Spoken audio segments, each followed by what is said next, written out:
Hey,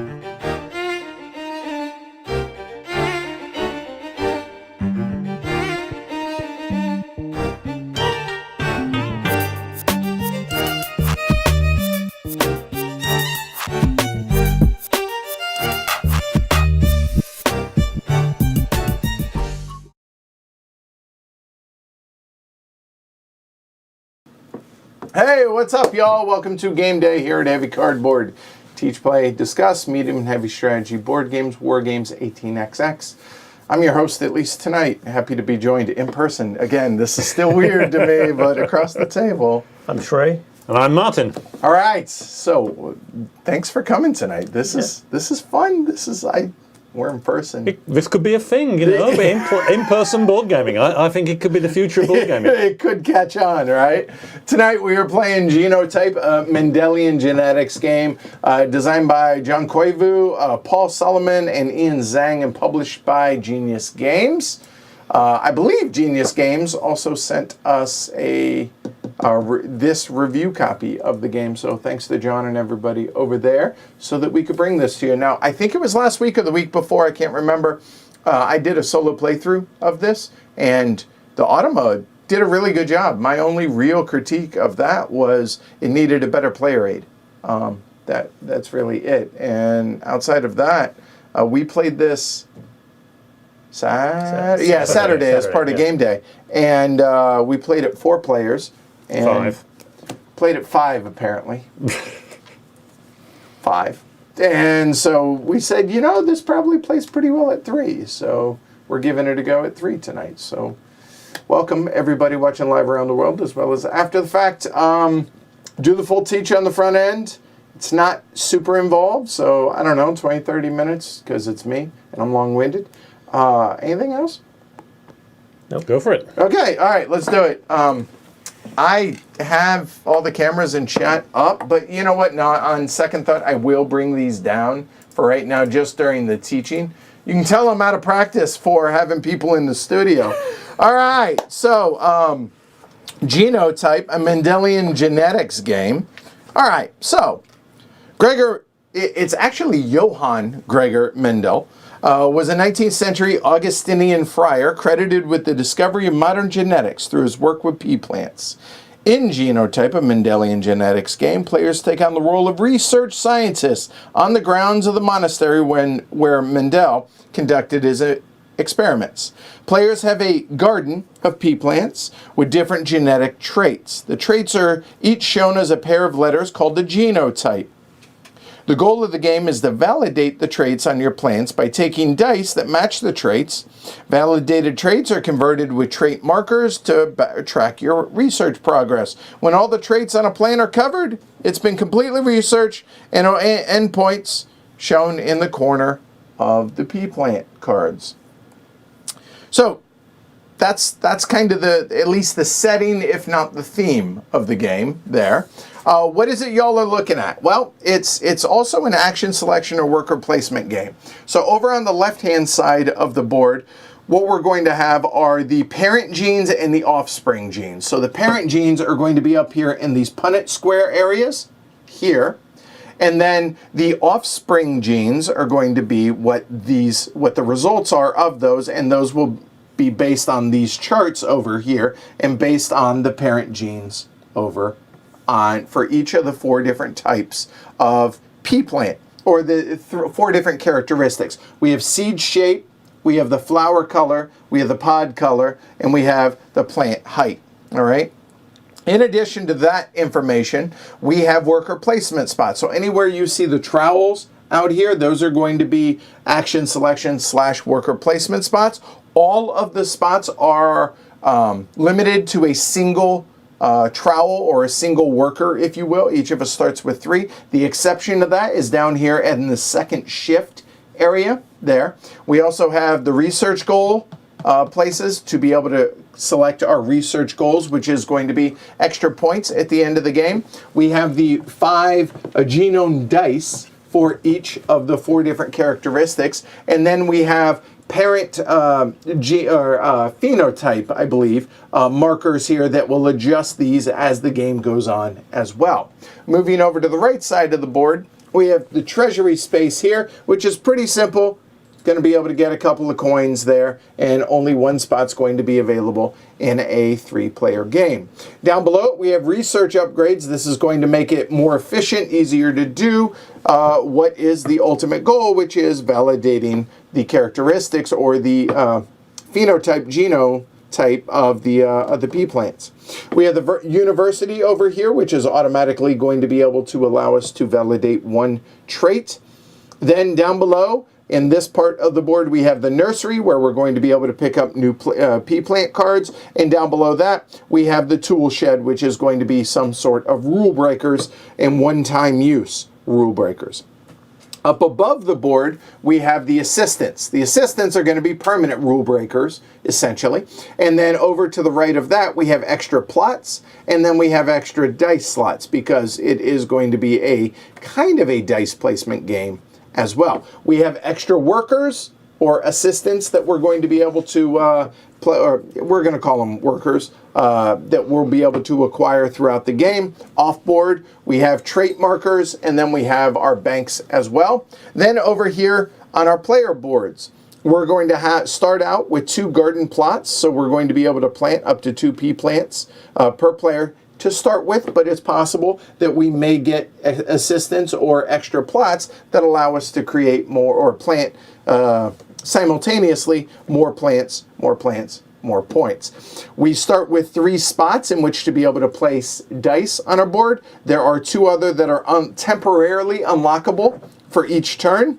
And finally, we have another worker placement spot, which is a gardening spot, which is how we're going to be able to plant new plants after we have harvested fully validated pea plants. The last thing, and we also have the first player marker, and the last thing is each of us starts with a hand of 3 random pea plants and 1 random tool card as well in our hand. I'll get into that more here in a little bit. All right, so that's everything you're looking at, but what is it we're going to be doing? Well, the round marker over here shows you that we're going to be playing over 5 rounds. 4 of the 5 rounds consist of the same 3 phases. The 5th round consists of the first 2 phases, and then we'll go into final scoring. Whoever has the most points wins. All right, so how do we actually play it, though? There are 3 different phases to each turn. The first phase is going to be the working phase. That's going to go very simple. Whoever is the first player, they're going to take one of their action markers, or their workers, if you will, and place it into an available spot and immediately carry out whatever the action is, unless it's going to take place in the second phase.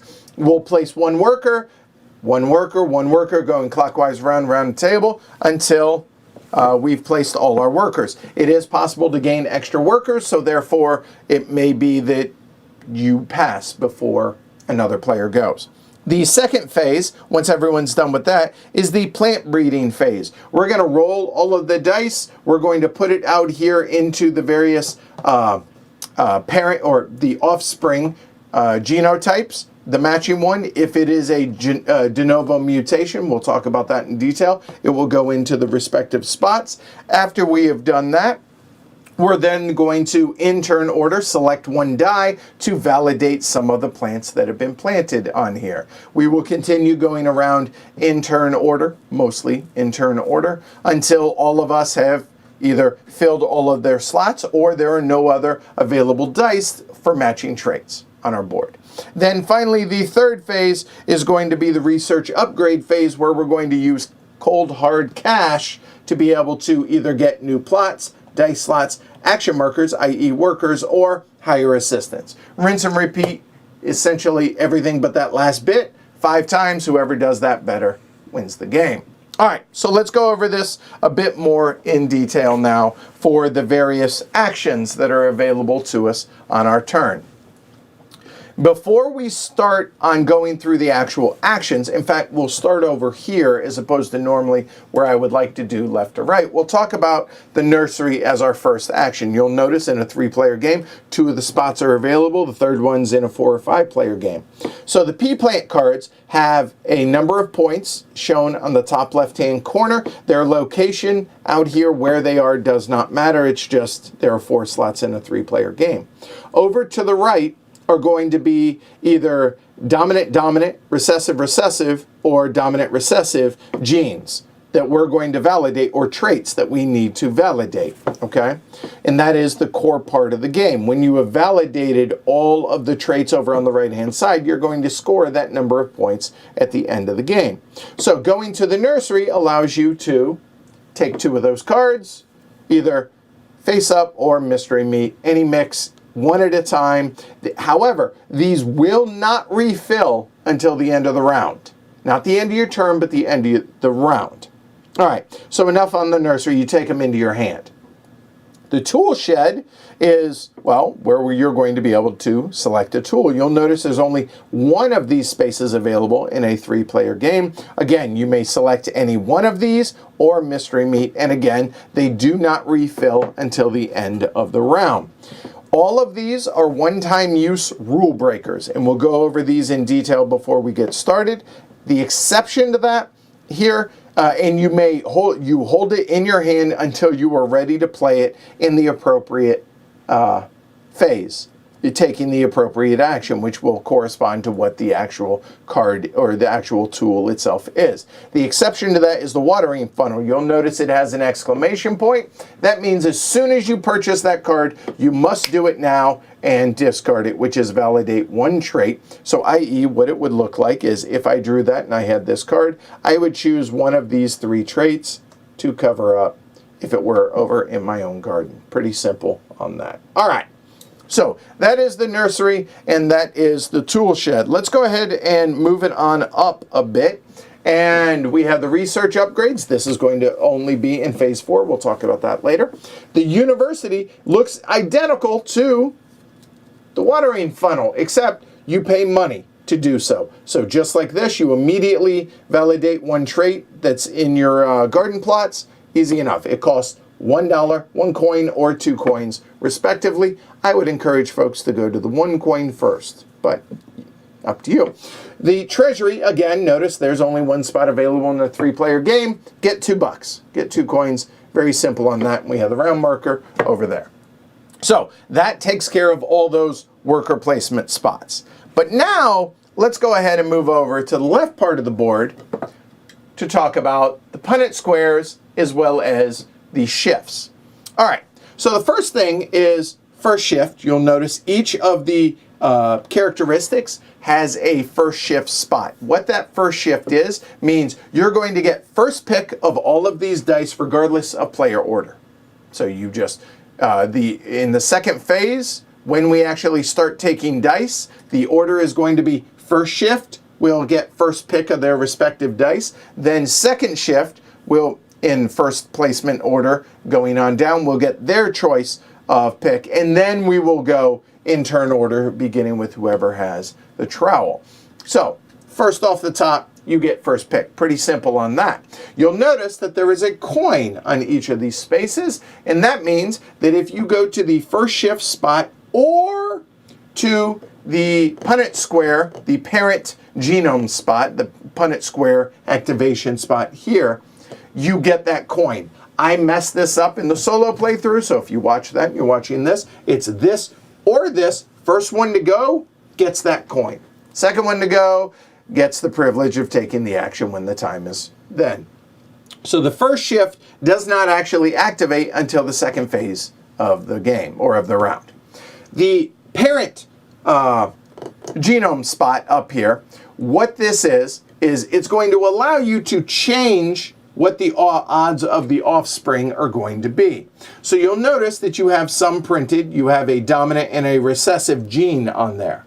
If there is nothing on either one of those, you can choose to either change that dominant or recessive, and it's the exact same with this one over here, like so. But let's say on a previous turn, someone had already gone there, and I choose to go there now. This immediately happens, and what happens is if there is nothing there, you may choose to place the banner, either dominant or recessive gene on there, or if there is already one placed on it, you may not flip it. Your only option, if you want to mess with the top banner, is to remove the banner. So in that case, that would be the action. You get to do one of those things on whichever of the 4 Punnett squares that you went to. Does that make sense? Yep. All right, so that is the Punnett squares. That's the first shift. That's going to be the same for all 4 of those.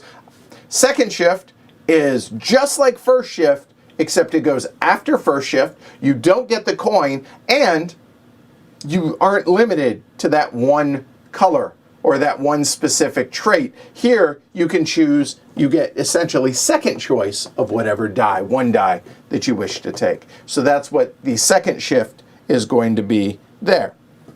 In addition, there are these set research goals down here at the bottom. That's what these little round markers that we have are for. And what those are, let me move that down just there. There we go. So what these are, you'll notice that they cost 2 and 3 coins respectively, is it's going to allow us to place one marker on either the dominant or dominant recessive or recessive spot. And again, these are limited to 1 each. So the first time, or the first one that somebody places there, that's where it's going to be, and they're going to have that locked up for the remainder of the game. What that means though is, and let me move this over so I can show this. If I had chosen this spot here, when I score this at the end of the game, it's going to be worth 10 points if I were to score that, if I had it in my garden. However, you'll notice that it has a dominant, or maybe this one. Let's say I had both of these, and they were in my garden, and I've already validated them. They're not sitting here in the nursery. But once they're validated, I then have validated a dominant and a dominant recessive gene.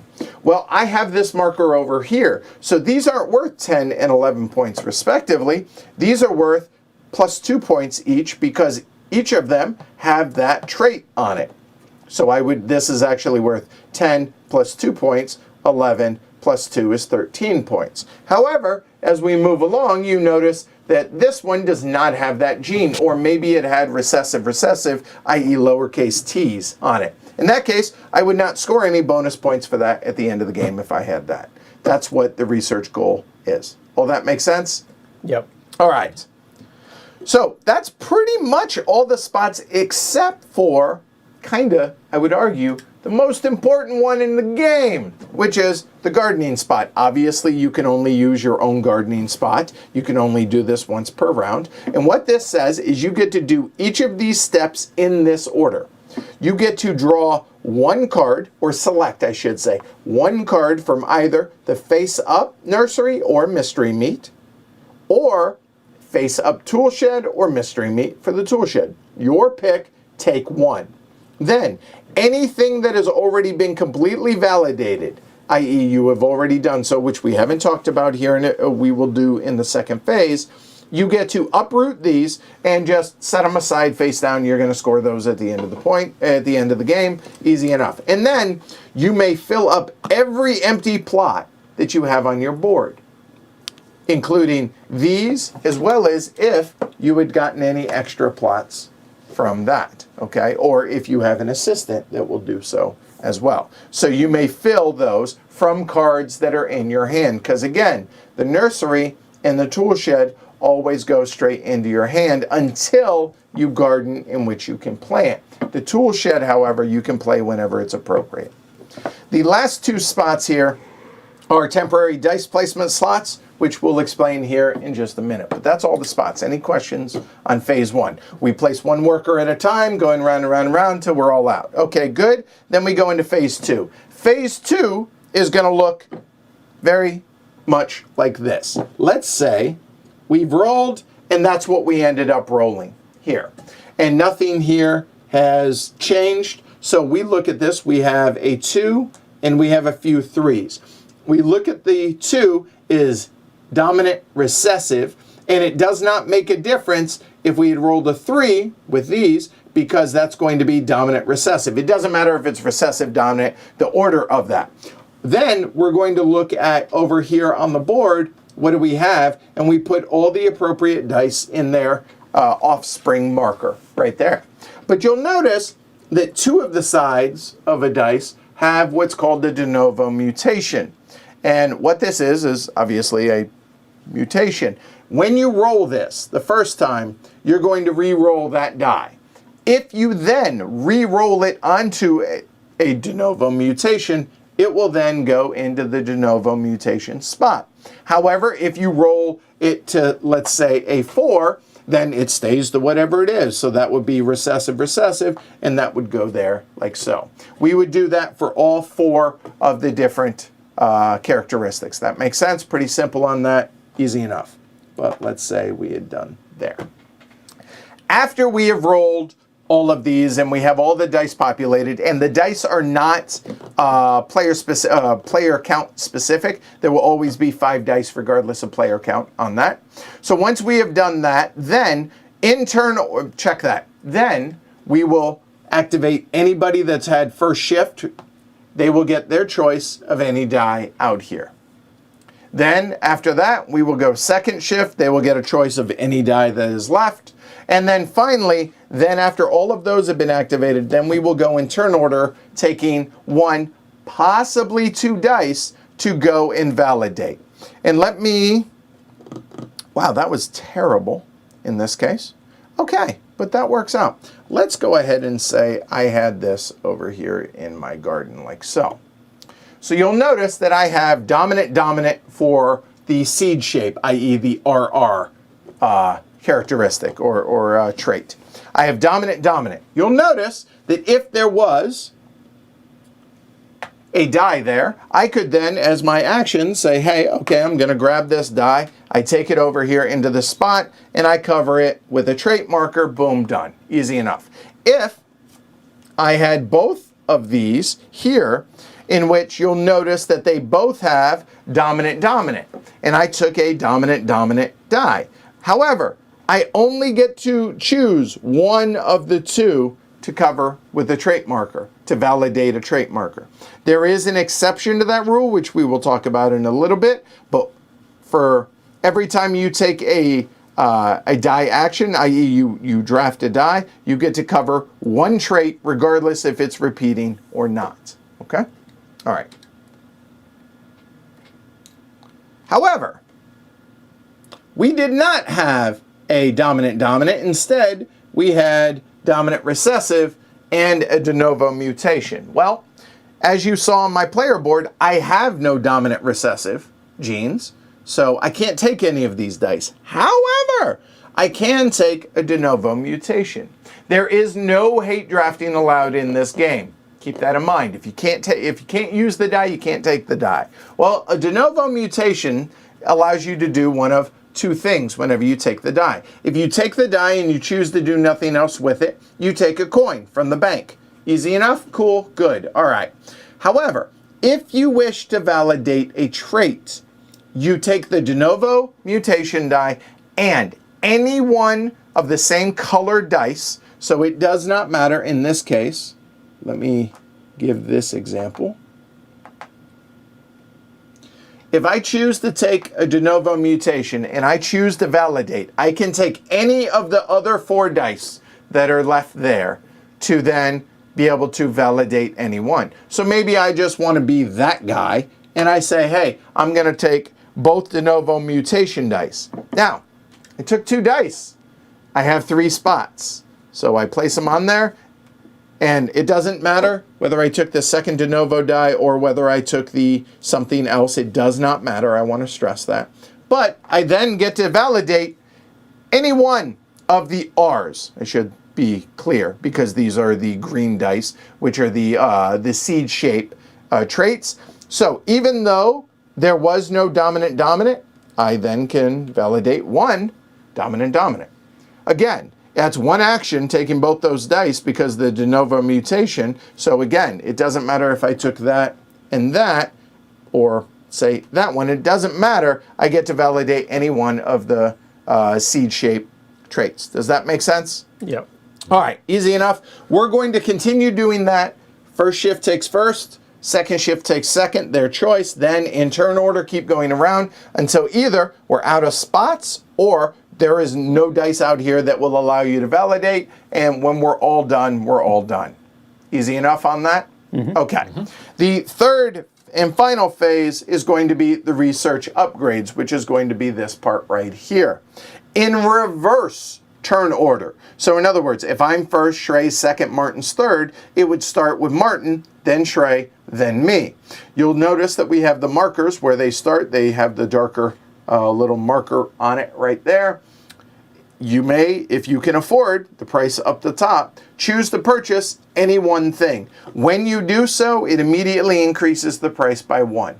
And you're allowed to purchase as many as you want, however, one at a time. So in other words, Martin can purchase one, then Shrey can purchase one, I can purchase one, and then back to Martin if he wishes to purchase something else. However, maybe Martin purchased a new plot, Shrey purchased a dice slot, and I hired an assistant.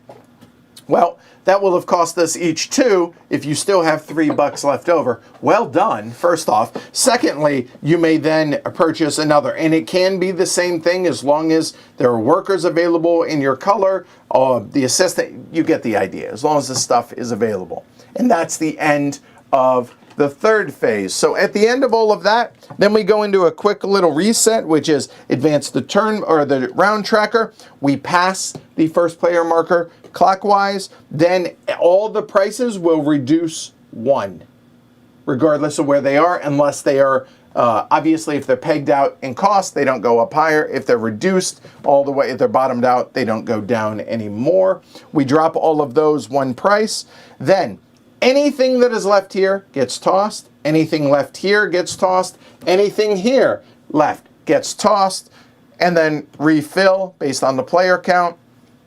However, if you run out of cards of any of the 3, shuffle the discards, start a new deck.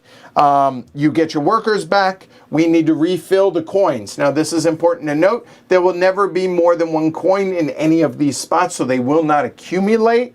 So if there's a coin left there, we just skip it, and we don't refill that. And rinse, repeat. Go back to the first round. Do that 5 times. Whoever has the most points wins. I think the only thing other than going over the assistants and the tool shed, I think we're ready to go. Anything else that I may have forgotten? No, I don't remember anything you've forgotten. Okay, excellent. That works out. Let me take that back. All right, let's go ahead and talk about the tool shed first then. We will talk about these as they get revealed. But here we go. Watering funnel, I think we've already covered that. Validate any one trait immediately when you take it. The pollen brush is awesome. This allows you to, remember when I said if you have multiple sets of like dominant with that capital RR, when you validate a dominant or whatever one thing, every copy of it gets to be validated in the same action with the same die. That is insanely powerful. That is a really, really good card right there. All right. The graph knife. I told you, you draft 1 die or possibly 2 with the de novo mutation. This, however, allows you to draft a die, take an action, and then immediately draft a second die. And it comes with this handy dandy little spot. So you get 1 extra die slot and an immediate second action. Cool, cool. Again, remember, all of these are for one-time use. A rake allows you to take any die and use it as a wild. So maybe there's no dominant in whatever specific color that you want to take that die from. Well, you take a die from any of that color and it becomes whatever one trait you want it to be. All right, cool. That's that. And then finally, we have the permanent rule breakers up top are the assistants. So going left or right. Sister Maria, I don't mean to be disrespectful of Sister Maria, but she's a permanent rake. All right, that's essentially what she is. However, you notice it has that little, you have to tap symbol on it. What that means is you can only do that once per round, and then at the end, during the reset, she untaps. Okay.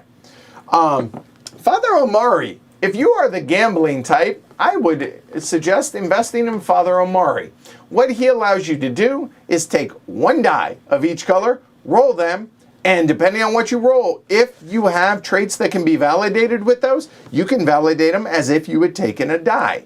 And the cool thing about it is it doesn't take a die slot because it happens during the worker placement phase, during phase 1. So normally that only happens during phase 2. So you give the dice back and it doesn't take a die slot, but you're running a risk that it might not match up. You automatically re-roll any de novo mutations that you roll until you get one of the 3 characteristics that are possible. All right, and you'll notice that it takes an action to be able to trigger that, so obviously it's once per round. Father Edvard, he's a permanent flower pot. What does that mean? When you take him, you take 1 card from either Face Up Nursery or top of the deck and automatically plant it on Father Edward. When you take the gardening action, which uproots anything that's been completely validated, he immediately replants another from the nursery, just like so. So it's a permanent flower pot. That's kind of awesome of him. And there you go. That's what we have to start with, and those were randomly put out. The only thing left now is our starting hand. That is our I got my start. I started with a pollen brush, which yay, and then 3 cards, 3 garden cards, or pea plant cards. We're going to choose to keep 1 in our hand, discard 1 of these, and then immediately plant 1 of these at the beginning of the game. So I'm looking at this, and I'm looking for matching characteristics. Well, if you take a look, the plant height on mine, the recessive on the T's, both match here, but nothing else matches. But then I have the flower color, dominant recessive, matches here, but doesn't match here and doesn't match. That was a terrible draw. So I guess it makes up for me getting my pollen brush. But I'm either going to keep these 2 or these 2. So in other words, I'm definitely going with the 8, and I think we'll go ahead and plant the 8 there, and I will...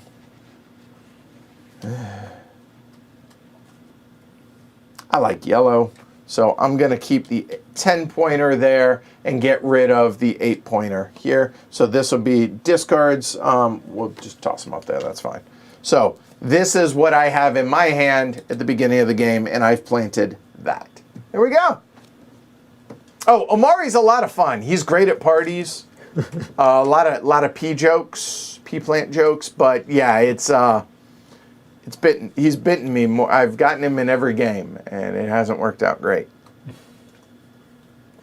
All right, so there we go. All right, what did y'all play? Ooh, Trey went big.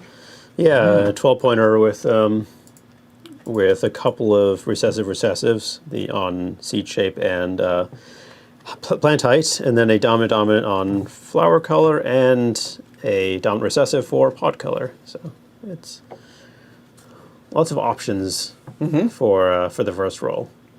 I decided to go minimalist and go for the smallest one I had, which is just 2 traits to look for. I also went recessive, so it looks like recessive is going to be popular on the first round. Oh, all 3 of us have it. Ooh. All right, do you have your randomizer with you, sir? I indeed have a randomizer with me. Okay. I couldn't find a pea plant randomizer, so I went for something else.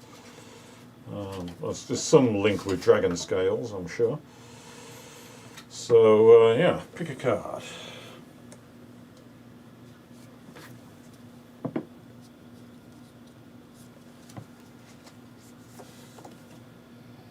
Looks like Shrey is going to be the first Easily one. does it. Is that very nice? They are, aren't they? All right, so without further ado, place your bets over under on Glory to Rumps. Probably not a lot, maybe 3.5. Let's go with. All right. Yes. All of them refresh, all of them, and all of them at the end of the round. All right. All right. Well, since there's only 1 space in the 3-player game, I will take 2 silver. I kind of reckon that was going to be the first slot that somebody would get. It certainly would have been the first slot I would have gone for had I had that option. Well, since recessive is going to be very popular when it comes to height, I think I am going to go first nabs on that and grab the money while I'm at it. All right. Yeah, having only one of these spots available kind of stinks. Well, there's only 2 of them for 5 of us, so it's not that much worse. I wish you'd gone there. Taking the I'm coin. sure you did. You could have wished till you were blue in the face, but it wouldn't have made any difference. That's tricky. So you'll notice that dominant recessive, i.e. here, there's a 50% chance, or I guess just under, right, because the de novos, chance of that. Wow, this is way tricky.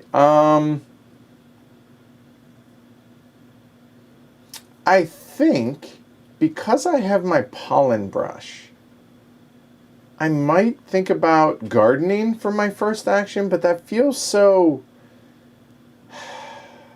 underwhelming. Why does using a pollen brush help you there? Well, no. I'm thinking of picking up one of these to then be able to immediately plant it. That makes sense, yep. And yeah.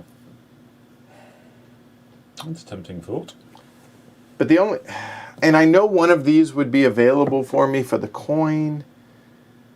You know what? There's nothing out of any of these that are super great for me right off, so I think I will just go there and grab the coin. Because everything starts at $2, so that's why all of us are interested in making sure that we have at least $2. And Trey's there needing a recessive on the seed shape, and he's rather upset that you did that. Yeah. I was either going to go here or toward my gardening space. So. Hey, Steph. Hey, everybody. Welcome. Hey, Steph. I think I will. So if I do gardening with one of these, what am I going to do with the other one? Is a question. I guess I could get another buck, which might be reasonable. I mean, I could go here and just make sure recessive happens. It's more likely to happen.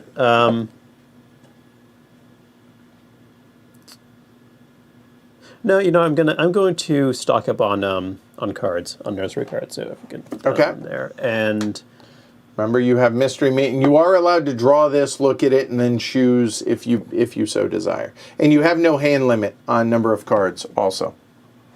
Right. It is my birthday, yes. Thank you. I appreciate it. 46. You got a long way to go to catch up with me. I'll take the first one on the left there. And then... Hey, Clef. Punchboard Paradise in the house. Oh, all the stars are here.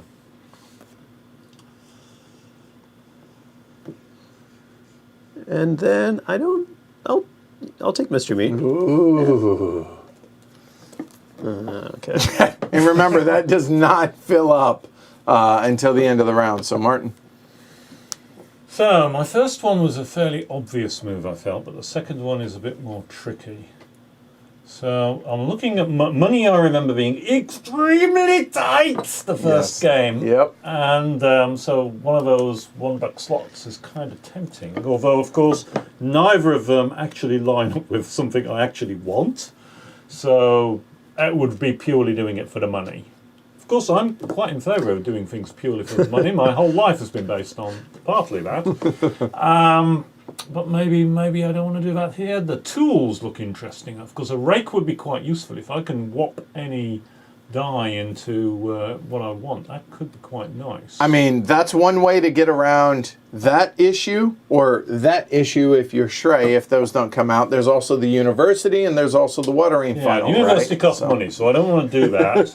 The rake is more flexible, I think, to me than the watering funnel. So that just basically gives you a wild. It doesn't make you take that and then you've got to pick another die or whatever. Correct. Just get a wild. Yep.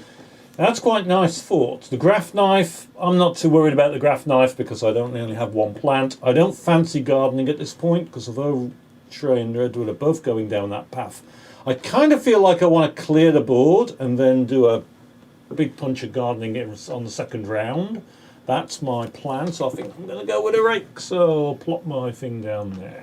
It's so hard to not immediately refresh it. Oh, by the way, hold on, bad news. You know what? Nope, that's right. Hold on. Never mind. Never mind. Never mind. Never mind. I saw the 4+ spot. I just moved the decks instead of sitting there. Never mind. That threw me off. I apologize. Never. Sorry. Don't panic. There are 3, 4, or 5 spots available based on player count. So, my bad. Phew, scared myself on that. Gardening is definitely an option.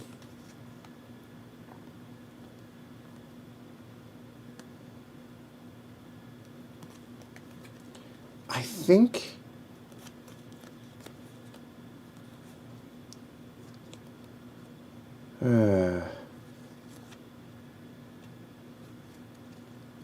I hate that none of these matched up with that, except for the 6-pointer right there. And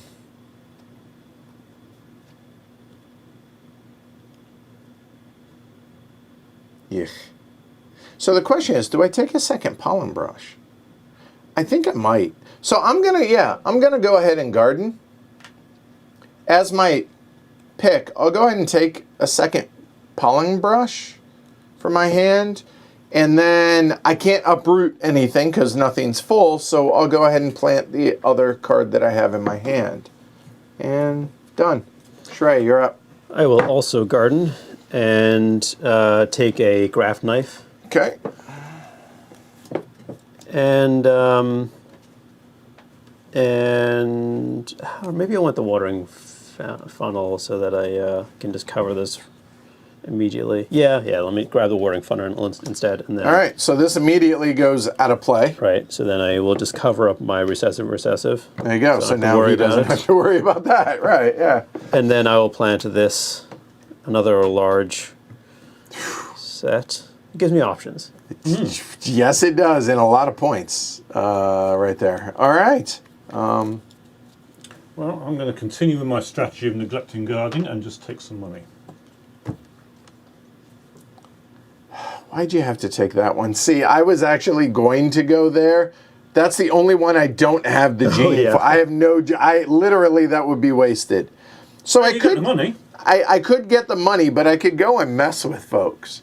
Although it really doesn't negatively impact anybody because Martin doesn't have any of the pod color, and yours are dominant recessive, so.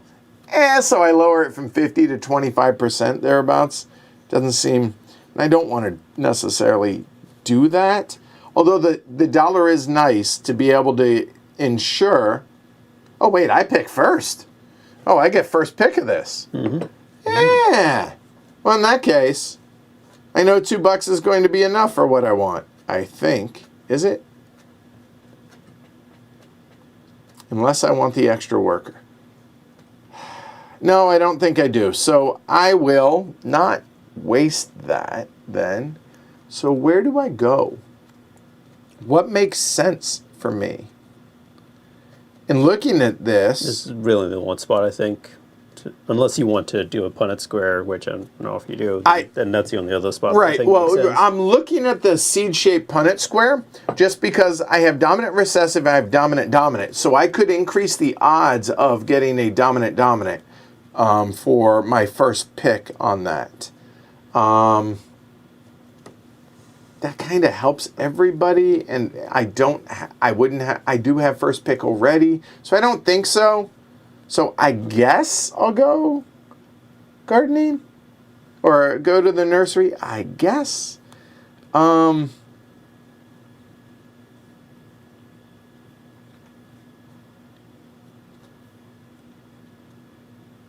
yeah, since nobody has messed with the Punnett squares, I know I'm going to do that.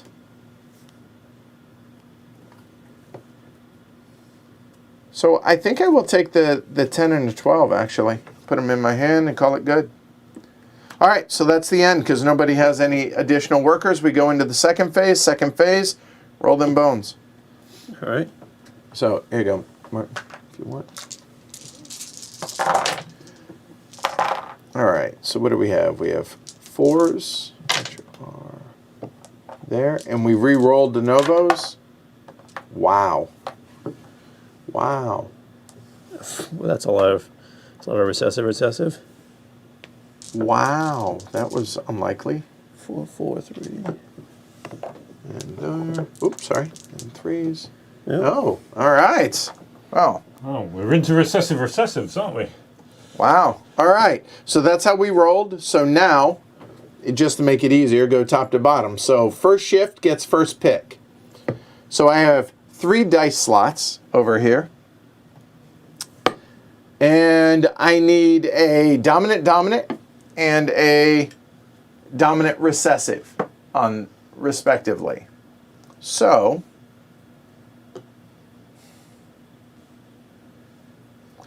well, I will do the obvious. Take that one, which is going to be dominant recessive, and that gets a marker on the dominant recessive. Done. So just out of habit, we can just take those back because those are done for this round. Here, purple. I can't take anything because I'm not using anything. Just took it for the buck. Back. Yep, all right. And this one, I will get one of these rare recessive dice and cover up my recessive on here. All right. And that's here. Nobody's at second shift. Now we go in turn order, starting with Shrey. Huh. Okay. Well, there's not a lot of dice that work for me out there. So I will take the. I'll take the other recessive on. I was hoping you would, because he's got a pollen brush. He'd have been able to get both of his if he could Yep. actually get that. I was totally going to do that. I knew you were.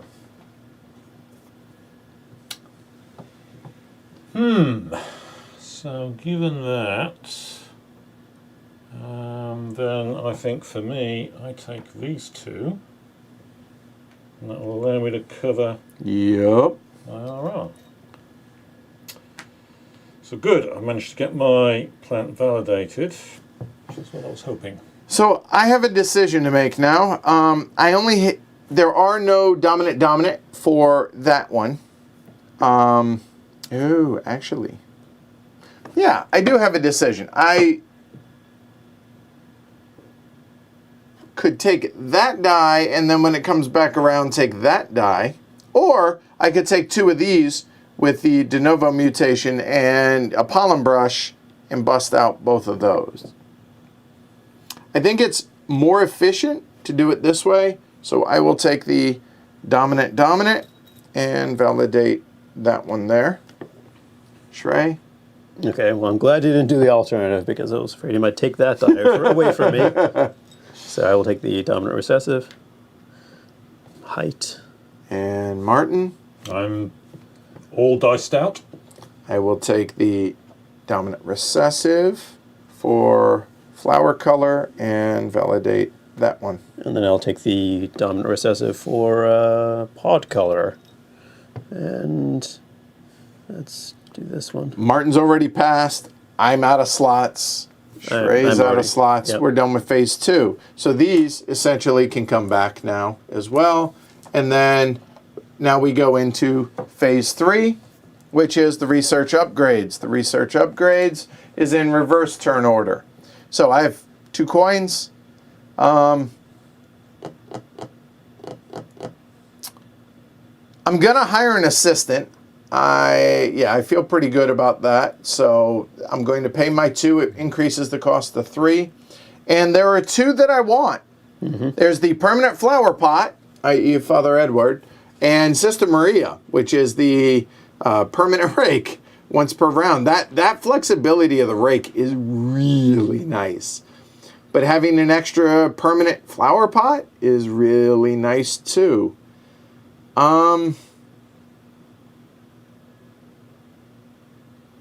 I think we go with Sister Maria.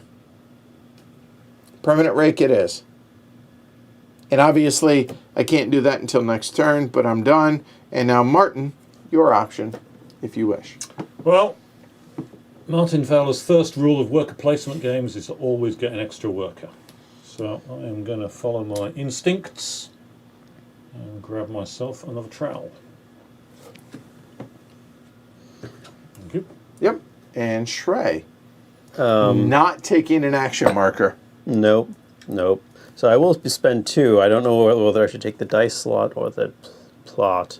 I didn't get any extra plots. No, I did in the first game. I think later in the game.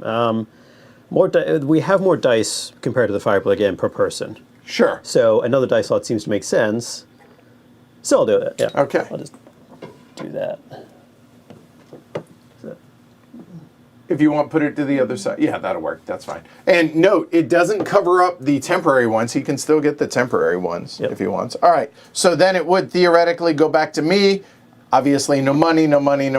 Well, a buck. I apologize, but everything's at 2. So we're done. So now Actually, I have a grant. Yeah, okay. Hold on. All right. So I could cash that grant in for $2, which would allow me to pick up a new plot. I think I want to do that. So this gives a discount of $2 to no minimum. Obviously, the game won't pay you to take any actions, but yeah. So that goes away, and so the $2 for the new plot, and that will bump that up there as well. I forgot about the grant. All right, take your workers back. That's a nice card to get early. Yeah, it is. Advance the round track. Refill the coins. Reduce the abacus 1 each. Refresh the plants and tools and the assistants. Yep. So we have a watering funnel, we have a hand lens, a flower pot, and another flower pot, which these immediately come with a plant from the nursery, face up or face down, your choice. And then when that gets uprooted, these get uprooted, or this gets discarded then. A hand lens is as simple as whenever you go to a Punnett square, you get $2 from the bank. I believe that is... Oh, that's actually a really interesting question. Does that also tack on to... I assume so.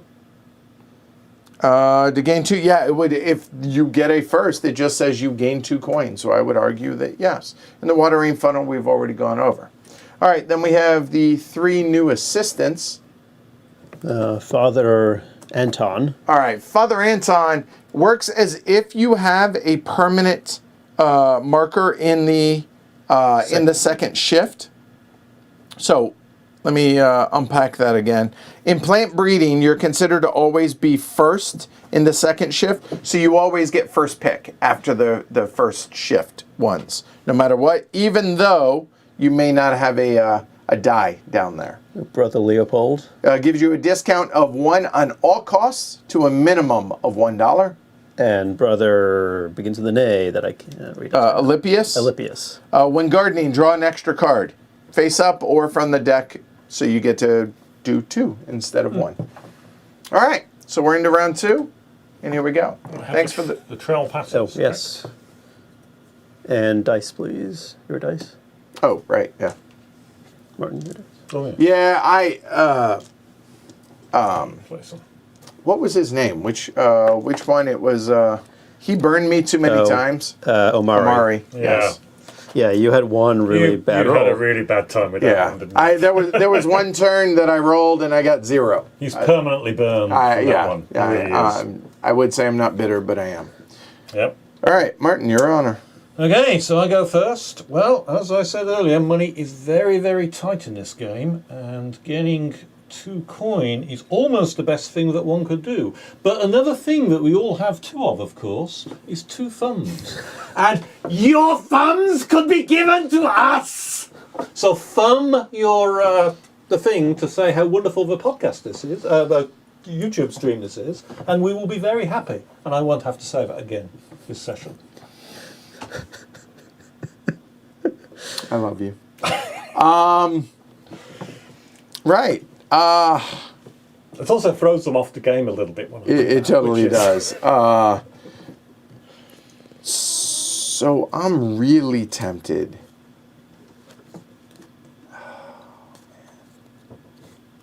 It's too lucrative to not, and money's tight in this game, so I'm going to take the hand lens into my hand. Done.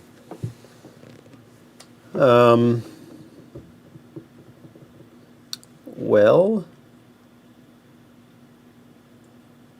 I think I'll get a buck along with my modification here. Okay, so changing the parent. So we're going to make this a more likely to be dominant since I have two of them. Okay, all right.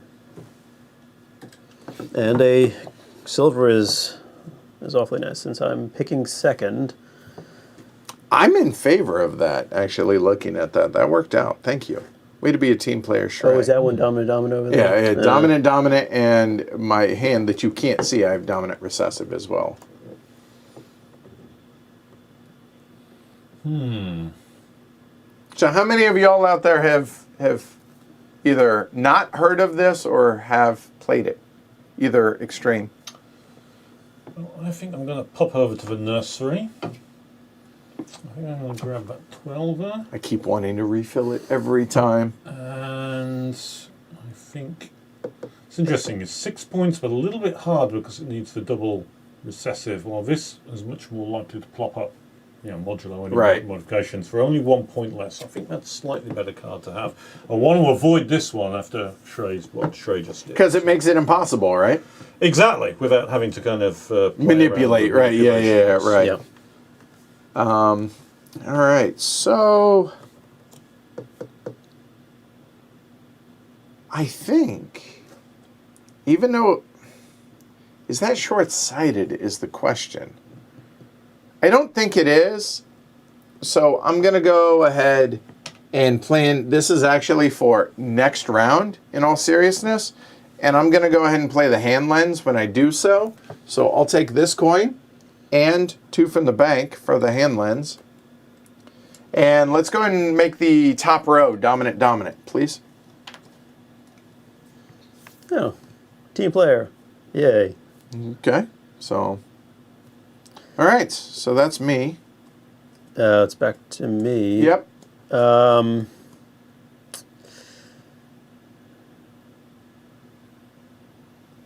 Well, I don't think I want to go there or nope. Nothing on that side of the board, so it's something over here.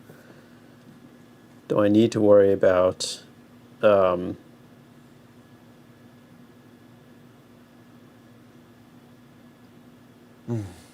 Interesting. All right, I will go here, and get another coin for going first there. Okay, so this may be a bit early to do this kind of thing, but I'm going to do it anyway. Oh. I thought about it for what it's worth. So do the double recessive there. Okay. I think that's going to be a potentially useful move for me, considering the state of my hand. Not what I was wanting, so for what it's it also worth. occurred to me it would be rather nice for Edward, given the state of his hand.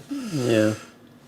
I have Shrey one. was less bothered about it. I have but one. I felt that go early and see if that helps. That's my reckoning. Okay.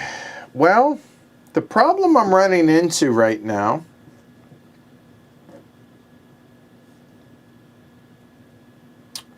this is an interesting thing. So, I theoretically only need 2 dice to fill this since I have the pollen brush in my hand. So, dominant for the flower color and a recessive plant height. And use a pollen brush to get them both. And I feel like that wouldn't be terribly efficient. But I'm wondering, should I pick up one of the flower pots? The problem is the flower pot comes with mystery meat, or one of these, and so therefore it will come with mystery meat, given what's out there. And I really like the idea of being able to have more options for myself. Plus, I have that, and I don't know what else to do with my third worker other than, I think, garden. So I think that's what I'm going to do, even though I'm really only doing it to draw a card. And that's going to be the flower pot, and I'll go ahead and put that right here. And that immediately comes with one from the nursery. So, oh, that's glorious. Everything recessive. Well, not everything, but 3 of the 4 are all recessive. I mean, it's great that it's high point, put it right there. There we go. But not really what I was looking for, but all right. But there you go, done. Because the second one, I can't uproot anything, and I can't plant anything because I have no spots. So I'm done. Shrey, bring it home. No, Martin has an extra worker. I apologize. I do. So I thought I'd been planning this. I don't really want to go to the university because spending money for that doesn't. I have 4 spaces, and I don't think I need. I have 4 dice. I don't think I need to do that. Getting more plants at this point. I have 2 in my hand, so I think I'll stay away from that. I could go here.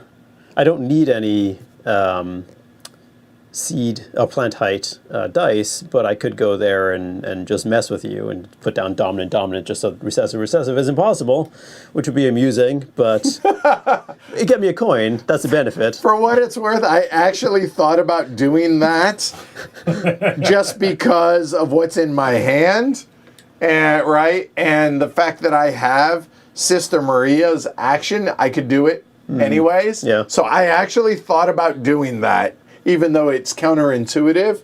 So, But the alternate, and then the last option is to do exactly what you did and garden just for a Cthulhu card, which I think is a good idea. So I'm going to do that. I could take mystery meat. Is always fun. The flower pot. It is exciting. I just love the unknown. But yeah, I'm going to go with the flower pot and hope my draw is better than yours. so you don't want either of those? Let me just verify before deciding that.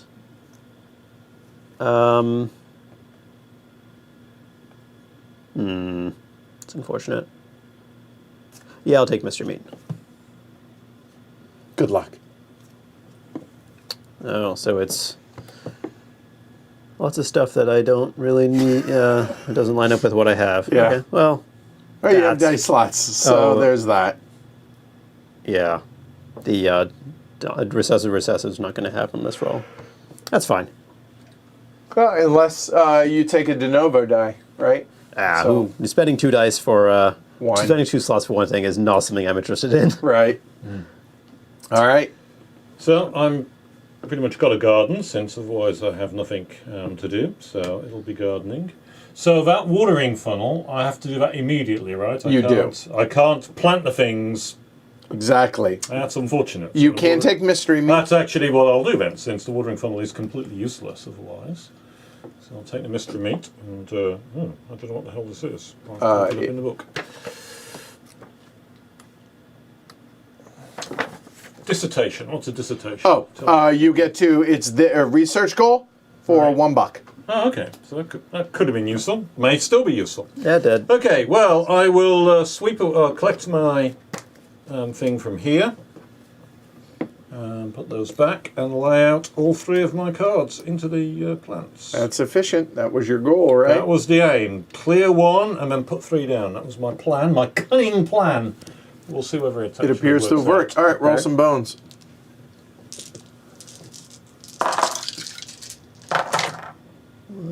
Twos are here. Oh, wow. And then Threes. So let's see. Okay. The 4s are there. how about that? 3 is there and 2 is there. Okay. Oh my. 1, 3 Wow. is this, and 4 is this.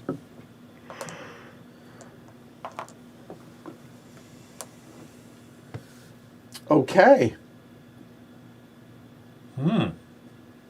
All right. So first shift here first.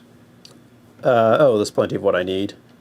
Oh, but there's no recessive, sadly. So I will that's all I can take.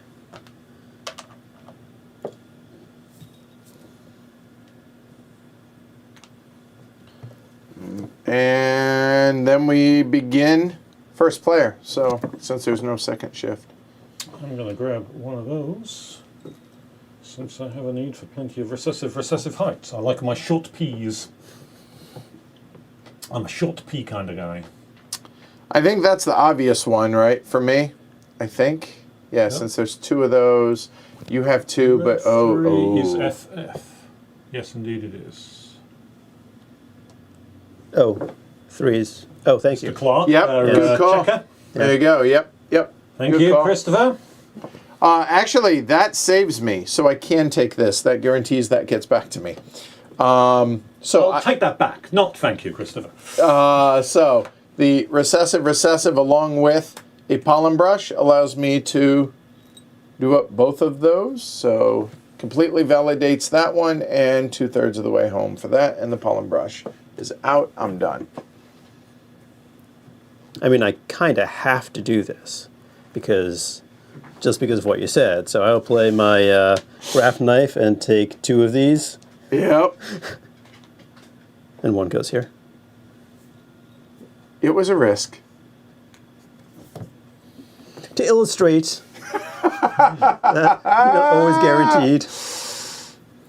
Yeah, the lack of dominant recessive on the seed shape is a bit of a shocker. Well, Yeah, not with the twist, but it's still annoying. It means I've got nothing on seed shape that I can do with. I think I might as well grab Yep. this guy right away. At least that will help me a little bit with this one here. But you have Sister Maria, right? I do. So I'm going to use Sister Maria because literally I have nothing else. Because there's nothing there, or there. So I will unfortunately use Sister Maria. I will go ahead and grab one of these, which makes it a wild of anything in the red of the flower color. So there, and we will go ahead and completely validate that one. Done. And I will take dominant height for my flower pot. Okay.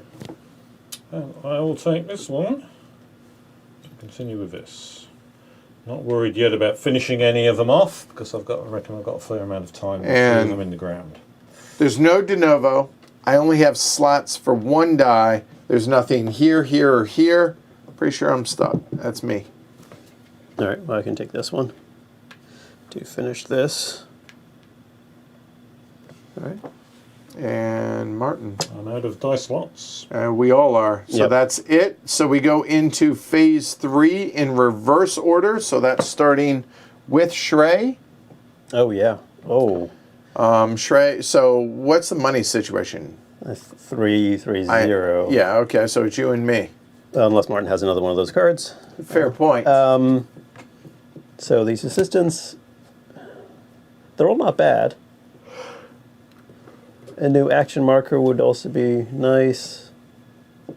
I was thinking about getting another plot, but then I got the flower. The flower pot's not permanent, though, right? So Correct. It's a one-time.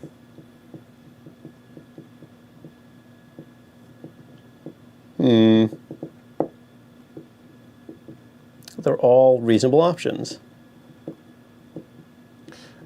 I've narrowed it down to 2 things that I've decided. So you can't block them both. All right. I'm not, so I think it's either an action marker or a new plot. Which ironically are likely the 2 things that I was thinking about this round. Yeah.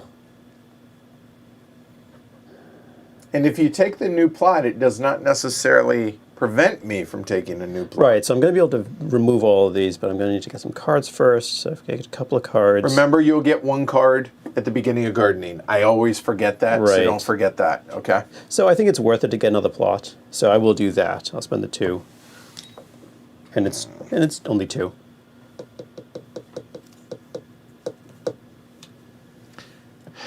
So the action marker is tempting.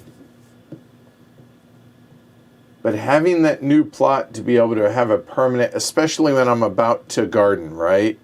I have a 4th plot because you already have Father. What's his name? Oh no, that's No, I oh, took that's, I you took didn't. Sister You did Maria, not take right, yeah. Father Edward. Yeah. Yes. Both of those will go down already. I don't think I need it.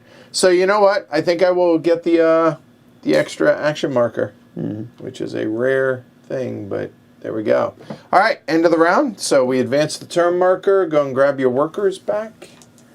There and there. I think you and I did. Grab your dice, return them. Then what else we have? Pass the first player marker, reduce the prices.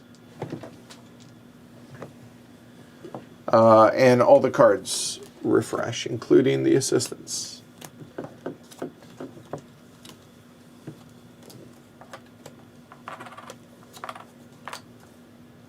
That's the.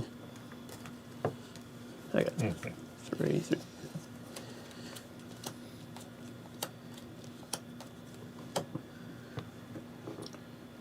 All right, so let's go over them real quick.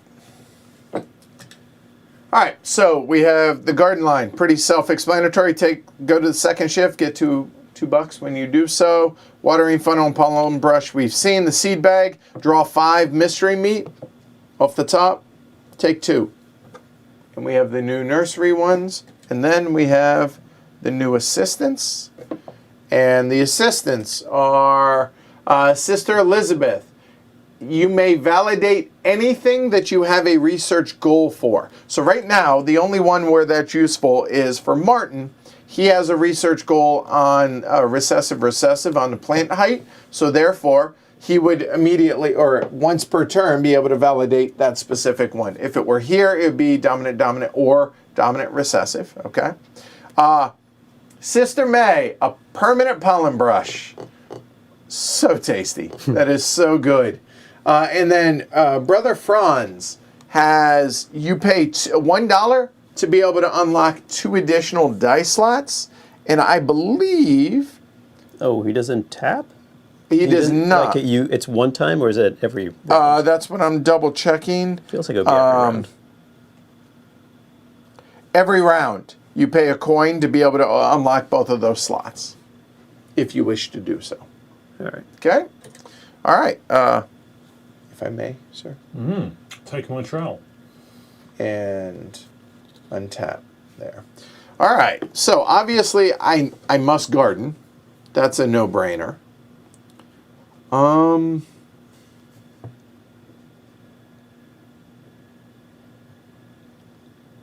really want that. Do I focus on the treasury? I don't know that I do. Wow.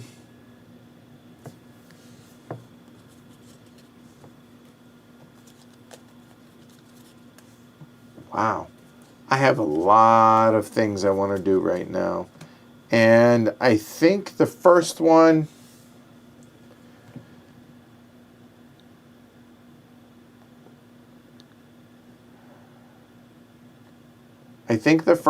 actually is to go here, take the coin, and let's go ahead and make both of those. Dominant, done. Shrey? So you're leaving me the treasury. He's just leaving you all that money. Sure, okay. I could see you were so reluctant to take the money. I think somebody needs to fix the stupid situation we have with seed shapes.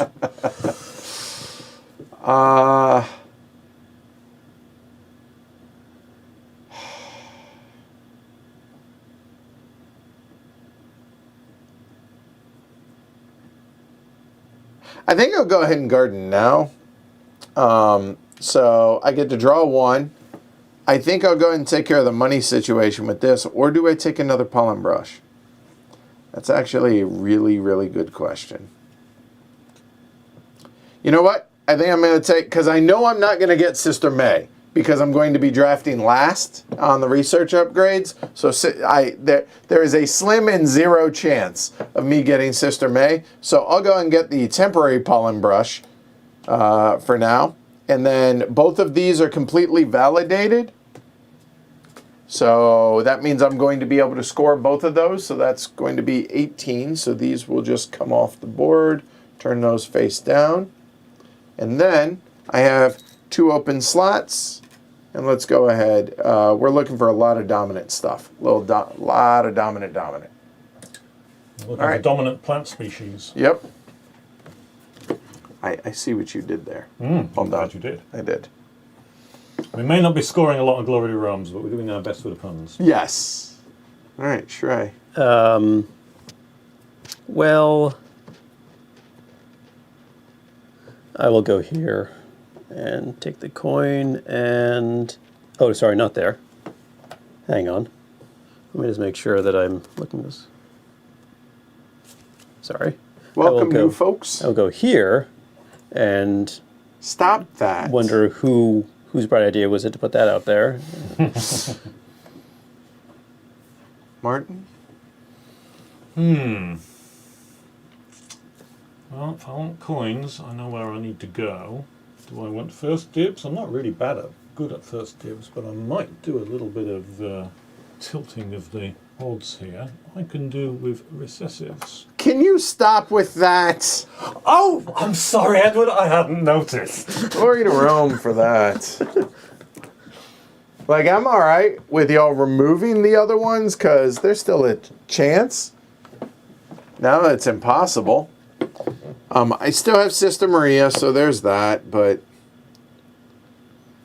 damn it.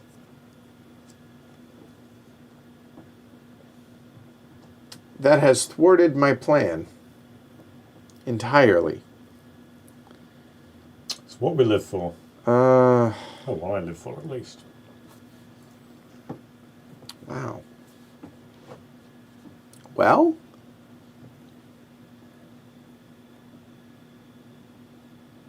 I mean, I guess I could wait on that. That would pay me $1. I am first. So do I go first shift? Do I go second shift? Everybody had, oh, Martin, oh, I have 2 workers left. I have a lot of stuff. Huh. Oh, what do we do?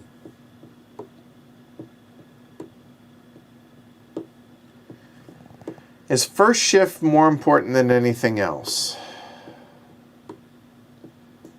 To be able to grab what I want. Because everything... Okay, so let's work through. No, I could, but I don't think so. No, potentially, but probably no.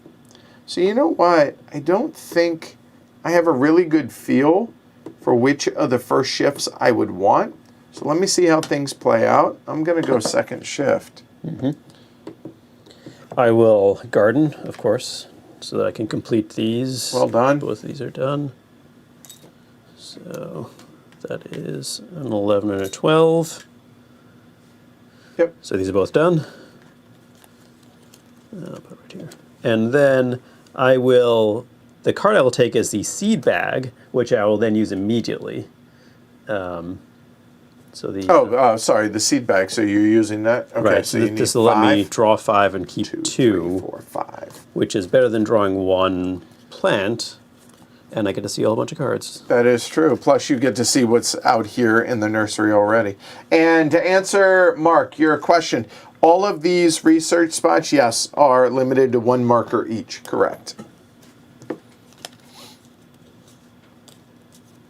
Not really seeing what I want. But I'll take this one and...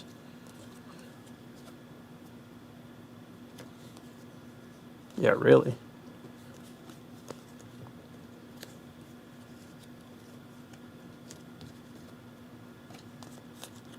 That's good to hear, Alyssa. Sorry he's feeling bad. These really did not line up. I'll take these 2. Okay, and discards right there. There you go. All right, so... Oh, and then I plant. Yes. All right. All 3? Well, I got 4, but yes. So we have recessive. So I don't want recessive on the T's, and recessive is fine on the. So not that. So these 3 then.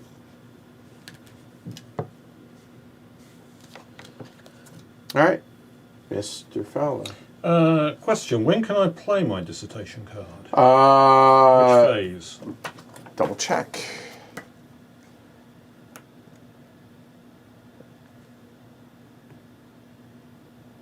Normally, anytime during your working phase, unless it has an arrow on it, which then it's in the dice placement So phase. it's during this, Yes. this phase. So, so it will be interesting to do that. Of course, I will get first pick of the action, so I'll be able to use my remaining coin to grab either a dice slot or hiring an assistant. I think I'm going to play the dissertation. Okay. And I'm going to grab this. Glory to Rome. Wow. Now, that wasn't deliberate. I had no idea that was going to be a Glory to Rome moment. But 1, 2, 3, 4. That's 8 points. I was a buck short to be able to do it. And so I was going to come over here to be... Ah! I mean, it's nice to get that reaction, but, it was not entirely... You're a up to the terrible plan. human. Thank you. You haven't said that to me in ages. And then I think I'm going I was like, nah. to Look to at the what he's nursery got. and grab these two. He's not going to take that one. I don't need to worry. Really, you're going to... Yep, you did. Wow. That hurt. Oh, that was terrible. That hurt. I was going to take a dice slot, but...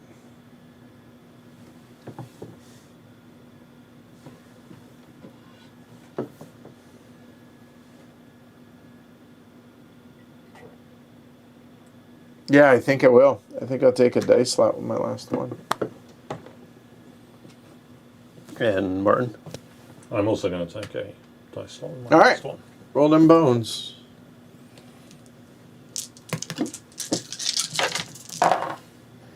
All right, so 2.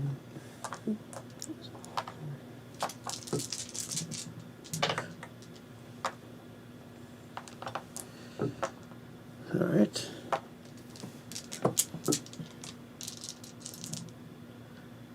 So here we have 1. Here, just so folks can see it. There you go. 2 is... And 2 and 4 both are. And 4. And then re-roll those. Yep. So this goes And here. 2 goes there. Okay. Wow. Okay. No first shifts. So I get second shift and I'm first player, so I get 2 in a row. Is how that's going to work. They should keep your trial on the temporary Oh, on the dice slot. Yeah. Thank you. Yeah. All right. So that's good. I feel confident that's going to come back around to me. Feel good about that. Probably would come back around. This one would not. Those are the 2 in question, and there were none there. All right.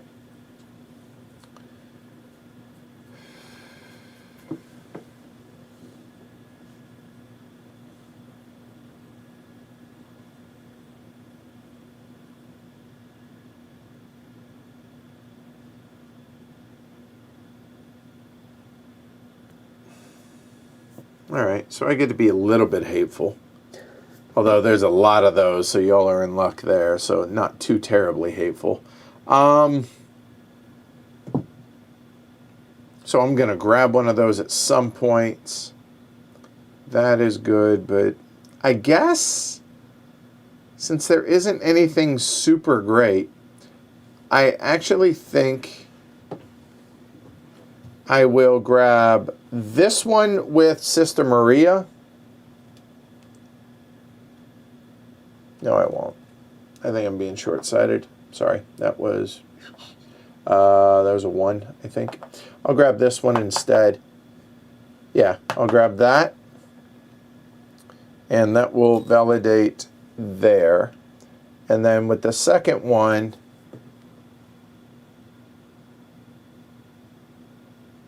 two, three, four, that works. That will validate that one. Done. That might not have been the right order to do it, but that's all right. Do any of you need... I don't think I see it. Let's see. I need almost exclusively dominant. Nobody needs this, right? No, I do not. Okay, so that cannot be taken from me because it is no de novo. Okay. Right. All right. Phew. Unless someone has a brush or a craft knife. Or a rake. Oh, no. Yeah, a rake. Or a rake, Also yeah. do it, Yeah, yes. that's true. But that's all right. And I do have a rake. Oh, yeah, you do. Yeah, she's out there. Yeah. But you might want to. That's a good point. You do have a rake. Which one's more important? I have plenty of options out here, so I don't think I really need to worry too much about it. But what about that one? Either way, it's fine. So I'll just take it now. I would not have used it, but I was just pointing out that I had said rake. So that was this one down, or that one. Oh. I don't know if it makes a difference. To put it down here. And Martin? You were so close to getting Glory to Rome for me. That's so shitty. Oh, I didn't. Yeah, I didn't see that. I should have taken it. I could have told you. But I didn't. The likelihood of dominant coming up here is strong. The likelihood of these is not as strong. And this is never going to happen as long as that goes. So, and there's plenty of those dice. So now I will go ahead and take that with Sister Maria. It doesn't matter what it is. And we will turn that into a dominant, and I will use a pollen brush to go ahead and bust out both of those. Done. Shrey? All right, I will grab the other GG, lowercase. I don't remember what that was. That was a 2, right? Yeah. 2, 3, or 4. I'm sorry, 2 or 4. And we'll put it on. We'll just keep going on this one. Okay. Yeah, well, I'm too disappointed. I'll just grab this and plop it on this double R so that plan's completed.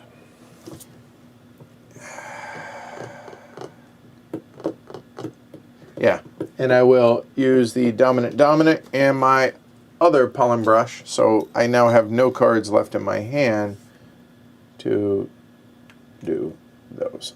Done. I'll take dominant recessive on shape and put it right here.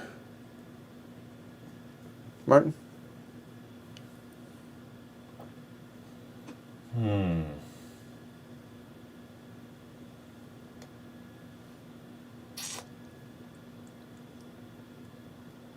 Interesting.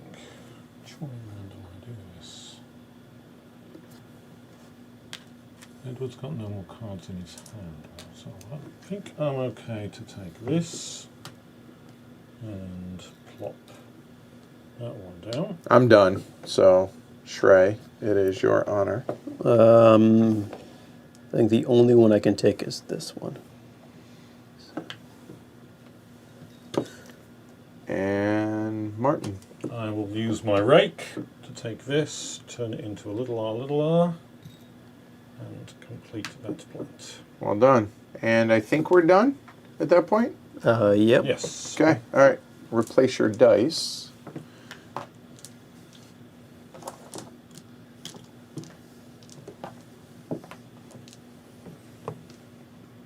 All right, into the 4th round. So what do we have? We've got the... My bad. Sorry, getting ahead of myself. Just because you've only got one bit of money.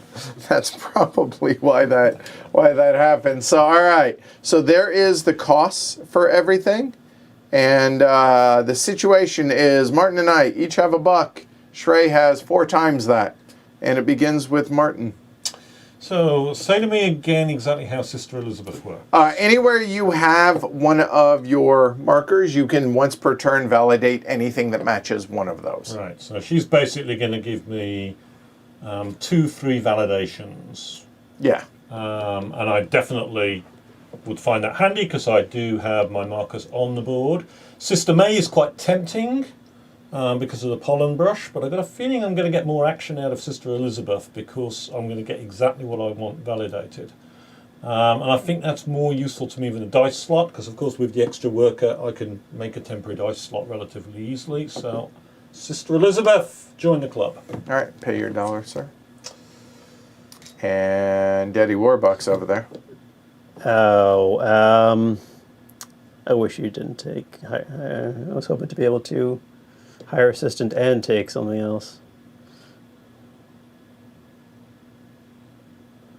That was optimistic. So do I hire assistant and not do anything else and prepare for the next round, or do I take an action marker and not do anything else?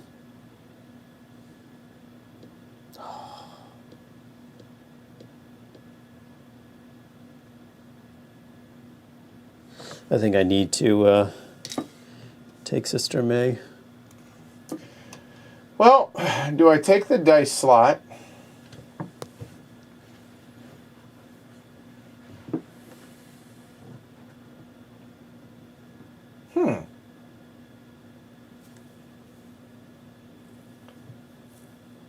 I love the idea of taking the dice slot, but I think with having the extra worker, I think it's prudent to not, I think. Oh, this is brutal.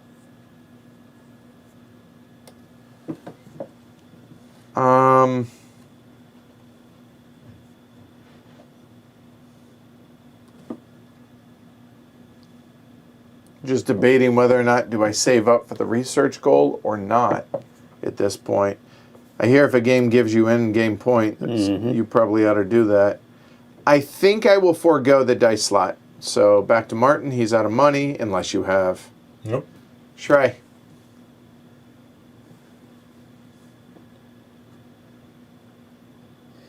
The dice slot is interesting, but you're right about the research.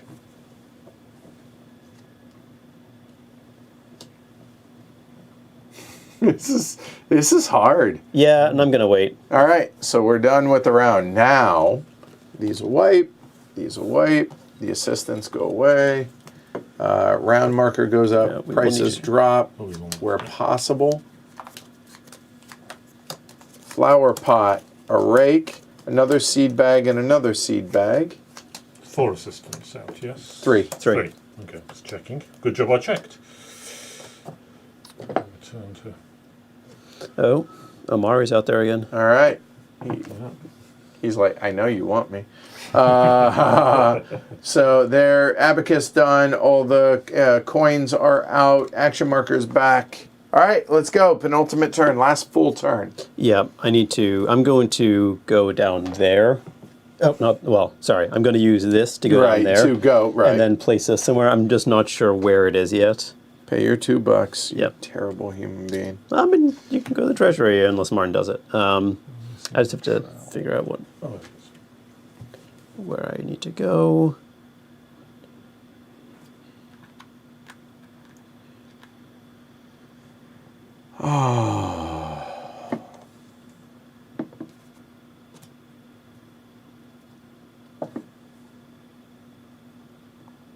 All right. Here.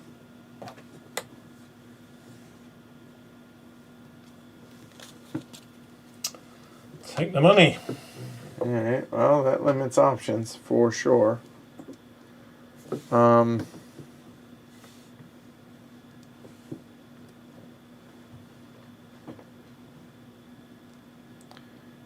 Oh, and that on taps.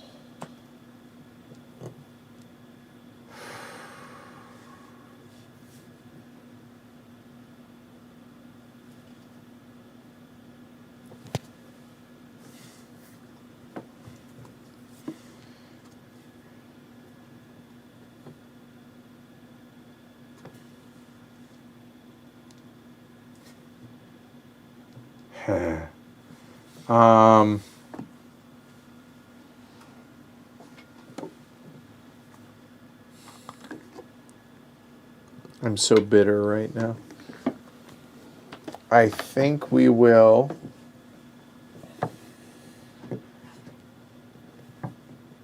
Really doesn't. The fact that I have Sister Maria, I think.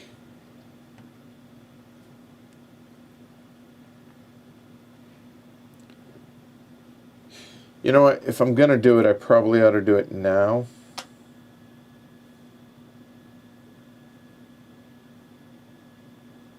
I'll take the flower pot. So, all I'm doing is figuring this out. So if you know, as long as that's not impacting you, Shrey, you can go. It is not. Okay. Although what I do might affect you, so. Fair enough. Then give me a moment here while I look at this.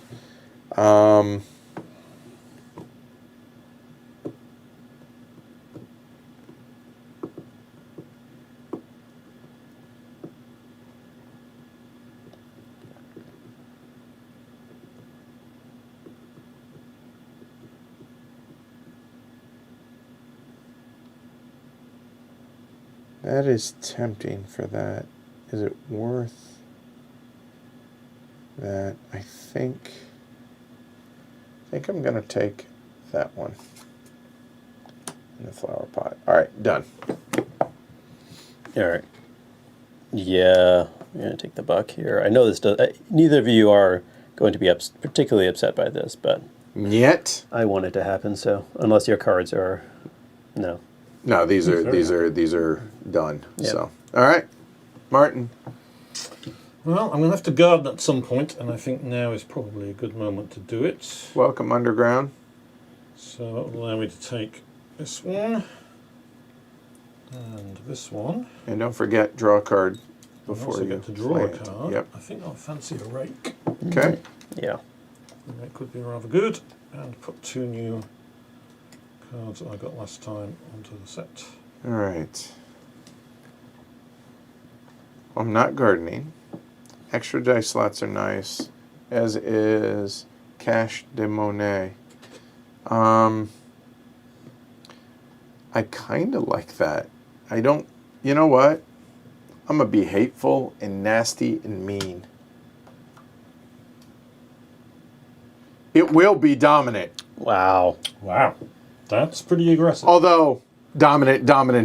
I mean, to be clear. You have your own purpose in Right. mind. You're not And it just just so happens that it might negatively impact y'all. I'm okay with that. And it gives me a buck. Yeah, I need a rake.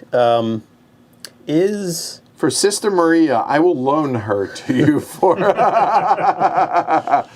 For a placement on one of these. right, yeah, right, yeah, locations? right, No. yeah. Oh, that one specifically. Oh, I'm so bitter about that. Is Sister May multi-use per round? Yeah, every time you take one, you... Wow. Yeah.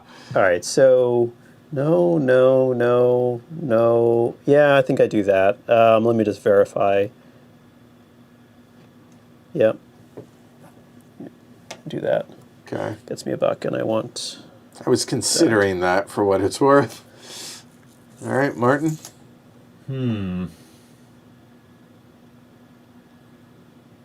It's not totally disastrous. I have Sister Elizabeth, I have a rake. I can still get my Yeah.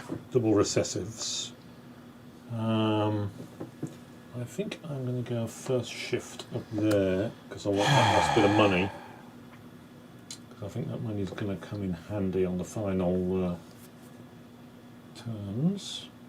Just thinking. All right, well, if I can't go first there, I guess I can go first there. I'm done with workers, so back to Martin. Martin? I think I'm going to go for Have a good one, Kevin. extra dice slot. Welcome Underground and E. And yeah, I'm thinking the extra die slot with my last die makes sense, I think. I feel like there's something else that I'm forgetting that I should be doing, but I think I'm okay with that. So we'll go there. Done. All right, so second phase now, right? Rolling. So here you go, Martin. This was, I didn't flip that, did I? No, that needs to be like that. Does it? Okay, Yeah. all right, just making sure. Wow, I Oh, rolled hey, look. 3 is that, and then I rolled 4 of these. Okay. Oh, wow. And then none. And none of them. And the reds. I care about the reds the most. Okay, good. I got ones, which are there. Oh no, the reds are not what I care about the most. Okay. 3. Oh, wow, okay. No, Okay. is that right? No, 2 should be here. Twos should be over there. like that. Yep. Okay. 3, 1s and 3. Oh, so odds, evens. Yeah. There you go. Yep, I think that's right. All right. Peanut Gallery will yell at us if we're wrong. That said, first shift. Thanks, Gaurav. Hey, welcome. We'll Underground. Ask us about that during the roundtable. We actually played it Saturday at 5 players. Mm-hmm. So, Martin? That's actually a question. Should I have done Sister Elizabeth before we rolled the dice? Should that have occurred during the action phase as opposed to during this? No, I think it's during this. I think so. Well, double check. It won't make a difference because Once per working phase, you may validate a trait that matches one of your type. Yeah, it is. But yeah. I would have done it anyway. Yeah. Oh, yeah. For sure. For sure. Probably the one that I had covered. That makes sense. Yeah. That was the one that was going to get. That makes sense. tapped. All right. So now that begins. Oh yes. So. Yep. Well, you can only take one of them. I can only take. That's all right. I only really need one of them. That'll do. I will take this, and Sister May lets me validate 2 of these. Double F is going to be hard to get. That is nice, isn't it? Every time. Yeah, that's awfully nice. I feel pretty good about that. 1 there. I got a bunch here. 1 here. 2 there. It'll be this one. So we will validate the recessive, and that validates that entirely. Okay, done. So that was second shift. Now it's back to me. And now we begin, yeah.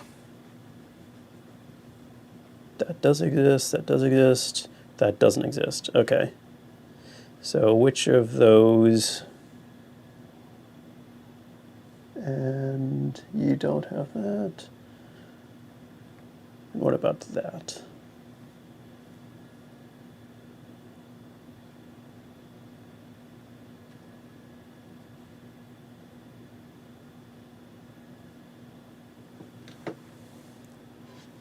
All right, so I'll take this.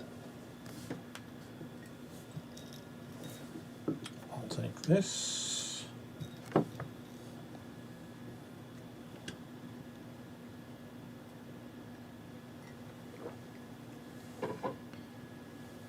So let's see. If I go 1, 2, 3, it's got to be that. Okay.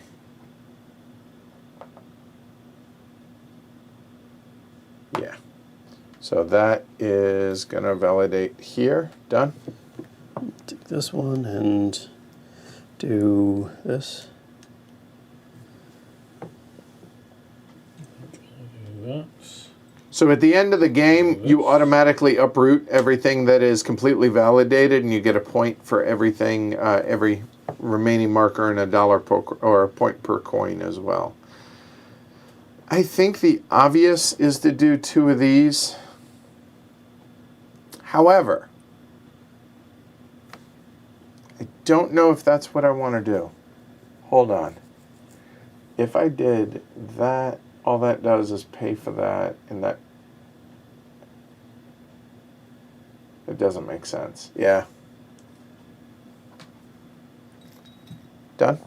Validates that completely. I'll take this recessive and validate three things with Sister May. That feels so good, Yeah, doesn't it? that's well done. That's really nice. You're a terrible human.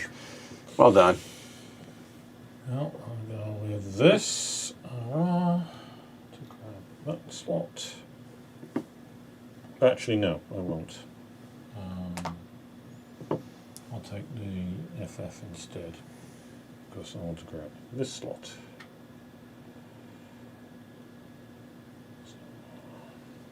I thought about taking this for the $1. Because during the worker placement, I could always pay $1 to do that, potentially, right? Depending on how things play out. I don't think it makes a lot of sense to do that. Does it? You know what? Actually, let me think. Okay, let me work my way through this. There. No, I'm not going to do that. I'm just going to go there and finish that one. I mean, it's 32 points right there. So, all right, done. Those 3. Oh, so getting it done now Yeah. before the next. Yeah. And then maybe I'll be able to finish this one on my last turn. That'd be cool. I So think that's it. I think everybody's drafted. everyone's good? Yeah. All right, so we go into phase 3 then. So begins with me, actually. Hadn't thought of that. So $2, $3, $2. A new plot and a dice slot, right? Those seem to be the obvious ones. So an action marker is the same as a dice slot, but with more options right now, right? Because one turn, Costs right? one more silver. It costs an extra $1 or extra coin, but it gives you options for what you want to do with that. The dice slot is awfully nice. I don't think I need either of those. The new plot potentially would be really nice, but I'm going to uproot those. There's no way I'm going to be able to finish it. This might sound crazy, but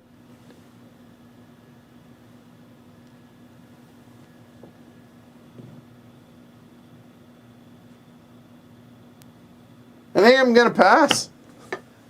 I can't believe I'm not going to purchase one at those low bargain basement prices. They are low bargain basement prices, aren't they? But on the other hand,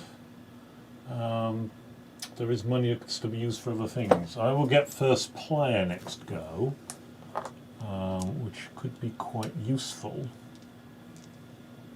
I don't...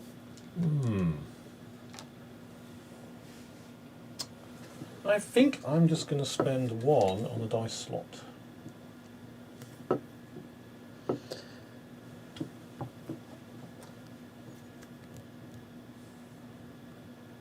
Yeah. Oh, is an assistant is actually worth what assist to enter? You can Pay $1 to validate something is what it looks like. Yeah, it's to validate, I believe, anything that you... Well, hold on. Let me not guess. That'd be good. Sister Anna, you said? Yeah. Yep. Pay $1 to validate any one thing. So basically, it's this without the worker, but with the buck.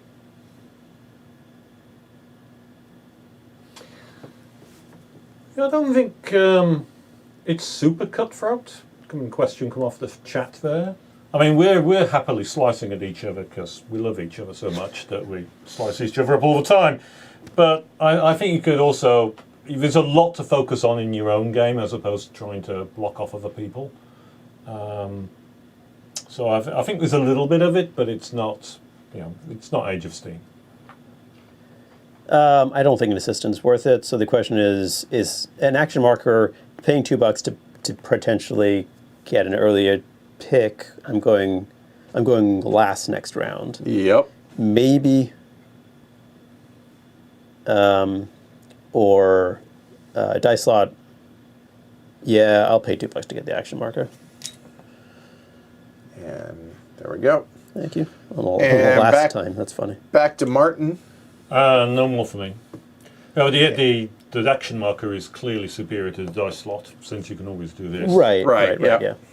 And then there was Shrey, surprise. do you wish to- I'm- you're out of money. Yep. All right, end of the round. Final round. Okay. Workers back. Oh, the assistants are irrelevant, right? Because we Correct. we Yep. don't actually need to Yep. throw them up. Okay. We don't need any more assistance. Since there is no phase 3 in the last round. Yep.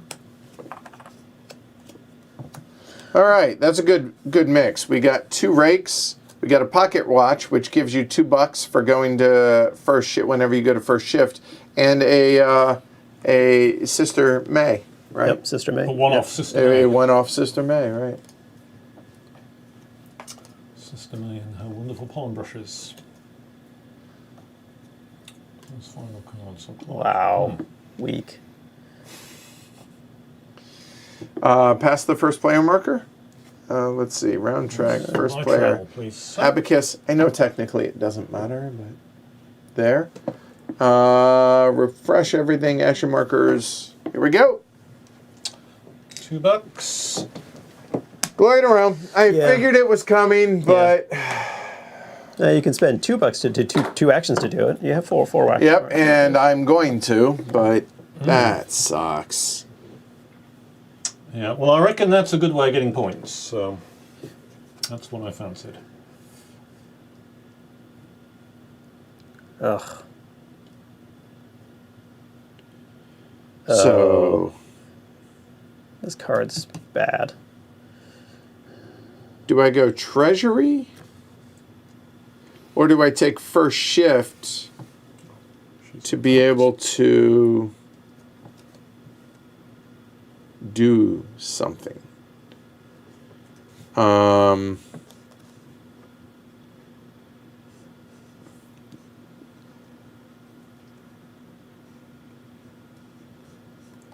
think I have to. I think it's going to be there.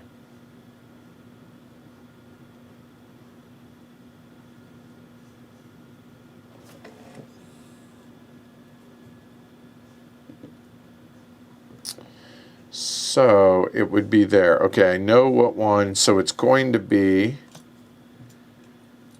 What is more than likely going to be taken? And it's going to go there. Okay. That's mean. I'm going to go here and clear off some stuff. So this. Yes, the over-under was 2.5. So the over, I believe, has hit. It has. And I want to be able to plant. Oh, no, if I plant 2, I'm not going to get them both done. So I will take a rake. You were lamenting wanting a rake, right? Yeah. The rake will be important. So. All right, Martin. I also want a rake. I think a rake is a useful thing to have at this point in the game.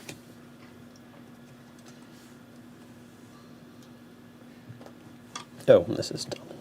Fell off flower pot.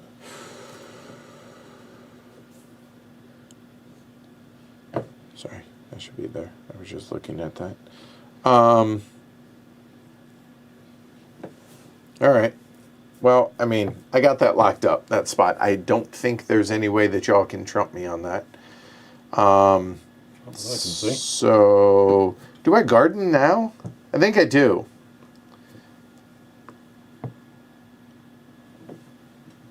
I have no cards in hand is the only downside, but I could draw one or I could draw whatever the hell that is. So do I go to the nursery and try and match stuff up? The pollen brush comes handy there. Okay. So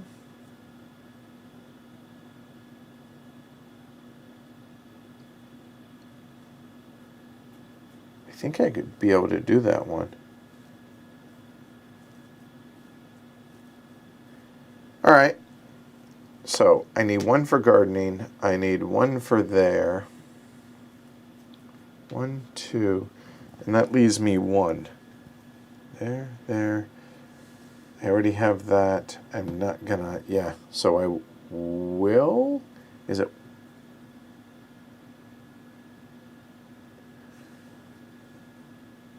I think so. So I'm going to grab,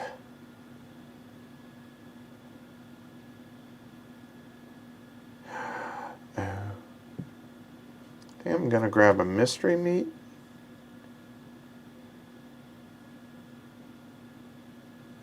Yeah.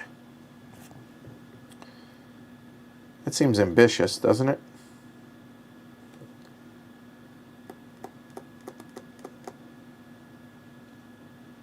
That is a terrible selection, isn't it? Given what's out here. Mm-hmm. And I think I will take a mystery meat and done. All right, I'll go down here and remove that.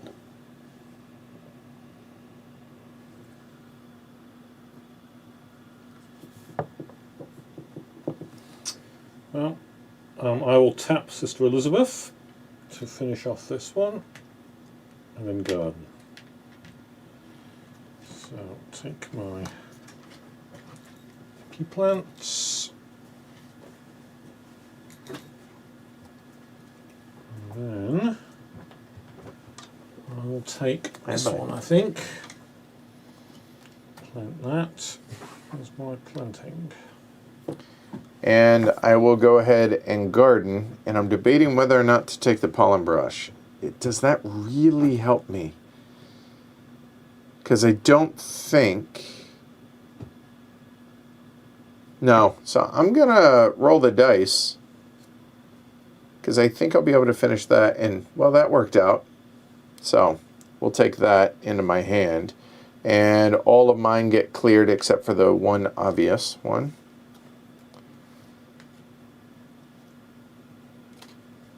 And the flower pot, if you would, please, sir, goes away. And both of these will get planted and done. Ooh, ambitious. Well, it's what I drew. Big final turn. Yep.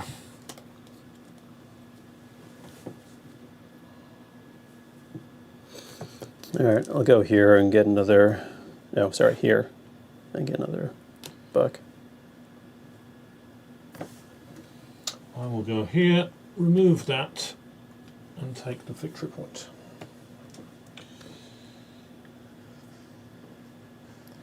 So if I finish that, that's 6, or I could get that and possibly get 8. All right, so the last one will go there for 3. And that's going to go...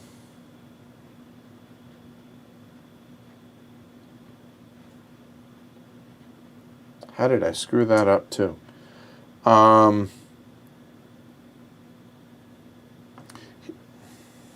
Here's what I have that's completed. There we go. So the dominant on the R's is busted. The dominant on the F, because this turn, that's what Martin just did. That's brutal. I guess I do dominant on the T's, because I'll be able to, no matter which one I finish, that'll be the case. So that'll go there. Oh, terrible. All right, I'm done. Oh, it might have been 3.5, Magenta Wolf. You might be right.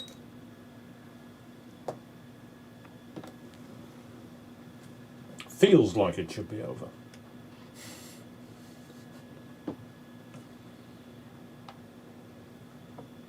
Oh, brutal. You want... I'm not even worried about how they play. I'm just going to look and see how they play. I know this is the problem. Like, I could. Do me a favor. Put the first marker, first player marker. Oh, sorry. There you go. It's either I go.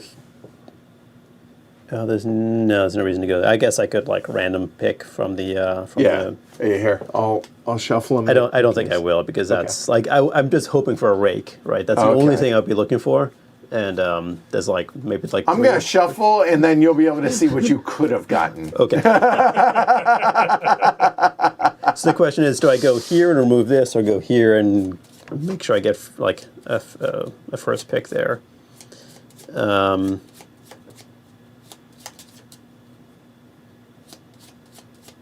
I think this is slightly more important because I can actually finish that.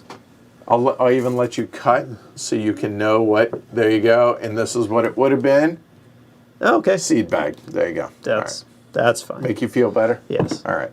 All right. We're out of workers, right? Yep. You are indeed. All right. Roll some bones.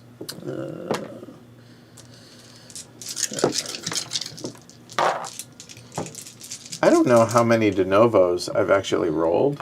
So 1s and 3s are dominant, dominant. So there. 2s and 4s are dominant, recessive. Okay.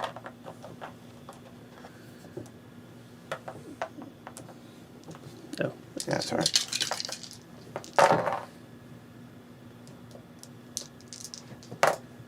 Okay. There. 3 is there, and 4s are there. All right, that look right? I gambled and lost. I should have gone here, and it would have worked. Assuming I would have been able to get the dice. Sure. All right, so right here, first shift. So the only thing I can do here is, is take this, but it's not going to. It's a point, I suppose. Better than nothing. So, and there is none of those, but I have that. There is that. I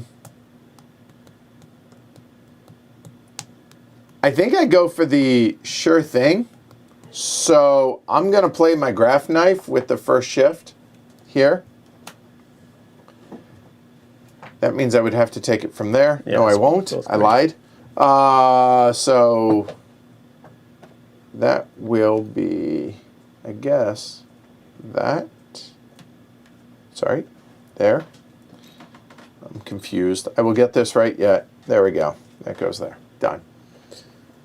And first shift here. I take this and do that. All right. And no second shifts. Done. Martin, your honor. I'll take one of these dominants, I think. Pop that there.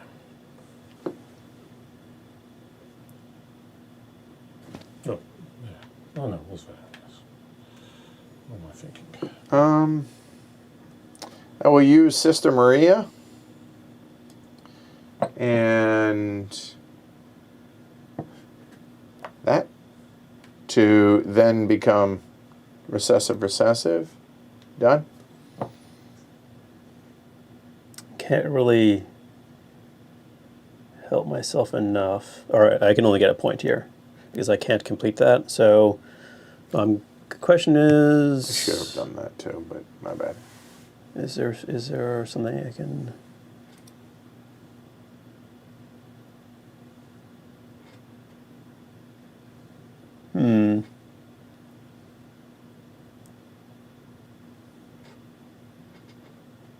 No. All right. I will use my rake to take a yellow and just do that for a point.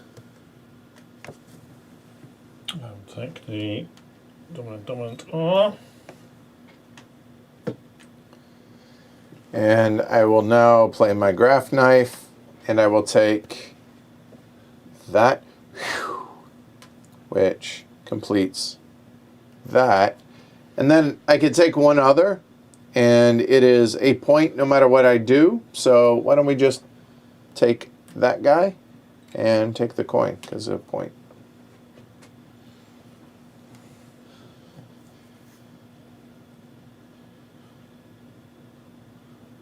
And I'm done. My game is over.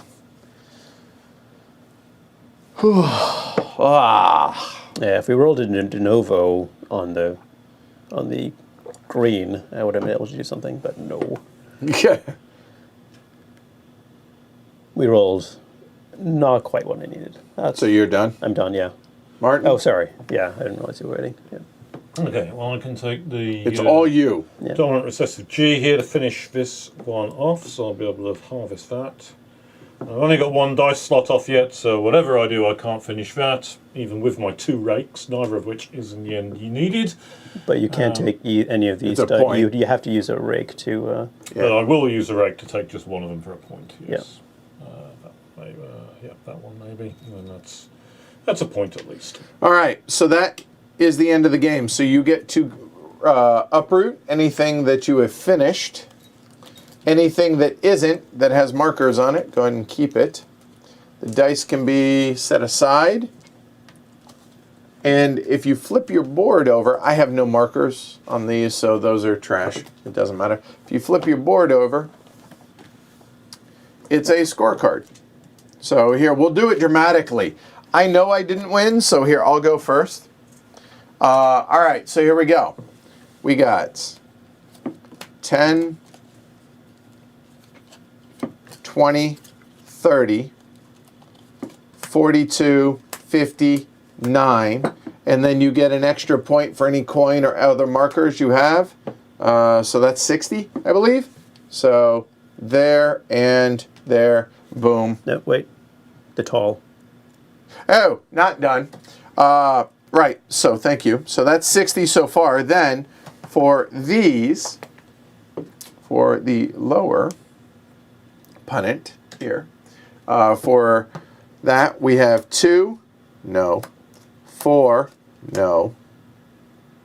6, no. So 6 more. So that is 66 all day.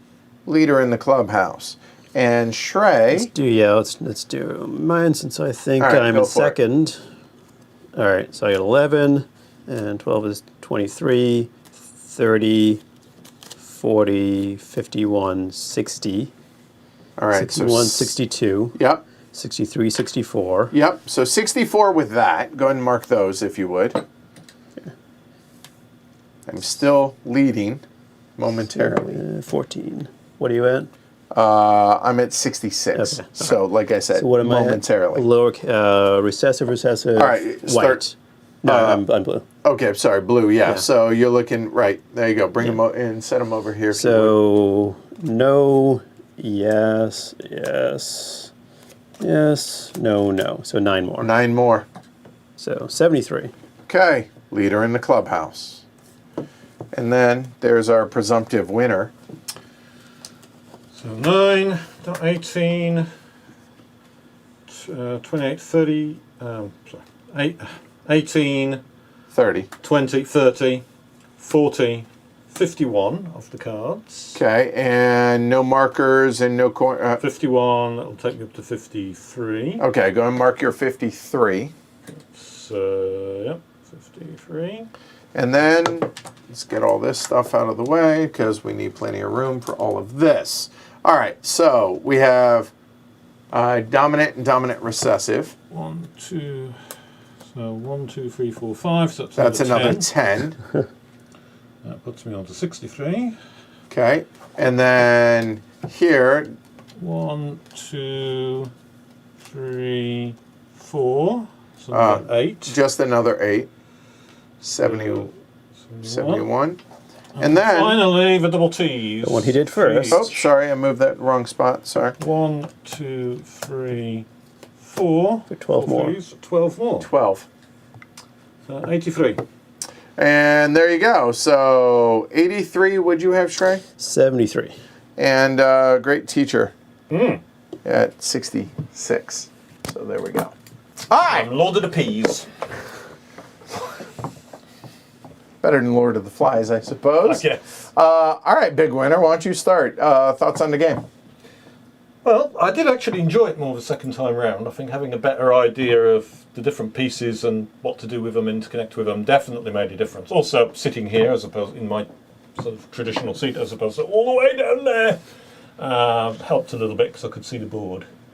What would I say? I think mechanism and game-wise, it's interesting, but there's nothing thrilling about it. There isn't something that makes me go, ooh, that's nice. I made the comparison back Saturday with Formosa Tea, that when I played Formosa Tea, and I've only played it once, there was this moment when you realise how you can manipulate your tea masters to get them out of the tea house and get an extraction in there. And you've got to think, oh, this is a really nice mechanism, I can play with this. And I never really had that feeling of, oh, there's some nice mechanism that you can really play with on this one. So I'd say mechanically it's kind of, it's fine. The theme is interesting. I mean, I really like the idea of a genomics-based theme, but it didn't really come through for me as much more than a setting. I felt we were really just, in the end, filling gaps in things. I didn't really feel anything more was coming out of it. Although I do wonder if I'd read perhaps that science background bit, it might flow a little bit more. But I don't know. You have to work at it to be able to do it. And I would argue the only real kind of combo, like thing that, oh, that's clever, is being able to maybe grab a de novo die along with something else or a rake and then pair it with a pollen brush or something like that to, oh, hey, boop, boop, boop, boop. But that's it, right? Yeah. Yeah, no, it's the theme gets lost for me. I'm just matching dice to the cards, and I like the attempt, and this sort of science is it's fun, it's interesting. It's appealing to me too, yeah. But it just doesn't come through as much as I would like. The mechanisms are it's well done for this kind of game. It's nothing like innovative or right. It is a reasonable example of this kind of game, and sometimes you might just want that thing, want that kind of like game. What I like about it is there's a reasonable amount of tension in the game, like planning for the dice you will get to draft and hoping that the dice will roll the way you need, and also making sure, like understanding that you have to see what other people are likely to draft. That's nice. I enjoyed that aspect of it, and we had some sniping and blocking, and that was in this kind of game you don't necessarily expect as that, and maybe we play a bit more aggressively, like in more than some might in this game. Sure. But I think I like that in this. It adds a little bit more for me. And it's interesting. I did something in the first game. I went heavy in the tool shed, and I didn't get any assistance. Well, I got only one in this game, and I barely went to the Punnett squares. Yeah. In this game, like I didn't do any tool sheds. I went heavy in the Punnett squares, and like there's differences of ways you can play this, and I appreciate that. I think the scaling is interesting. 4 might feel a bit loose since you're adding a couple more spaces. Fair. And then I think 5 was reasonable. It just may be a bit long. Right. Yep. It made this what's this called? The research. The research upgrades doesn't right really doesn't seem to scale as well. This bottomed out for us, which is interesting. With 5 players, it was much more expensive. Mm-hmm. So I'm not sure. Turn order made a much bigger difference on that research board. It really did. If you were last on the picking it up, it was just very especially expensive. Early, because money was so tight, especially early in the game. And that is also where it's also has a big impact, because if you're not getting good research upgrades in the first couple of turns, that's going to hit you for the rest of the game. Right, because people are able to capitalize early, you get more use of an assistant or whatever that may be. And the fact that there's no emergent gameplay, you're doing the same thing over 5 times, essentially. I love the theme. Not that I'm big into genetics or anything like that. I just... something different, and it's science-based. It's real-world stuff, right? So I appreciate that. I think that's wonderful. But ultimately, I think it does devolve into, I'm matching, like you said, that die with this symbol, whatever it, yes, it's that trait, but... I think for some, it'll come through more people who are... I think so. I'm very much mechanism first than theme, Same. So that's why.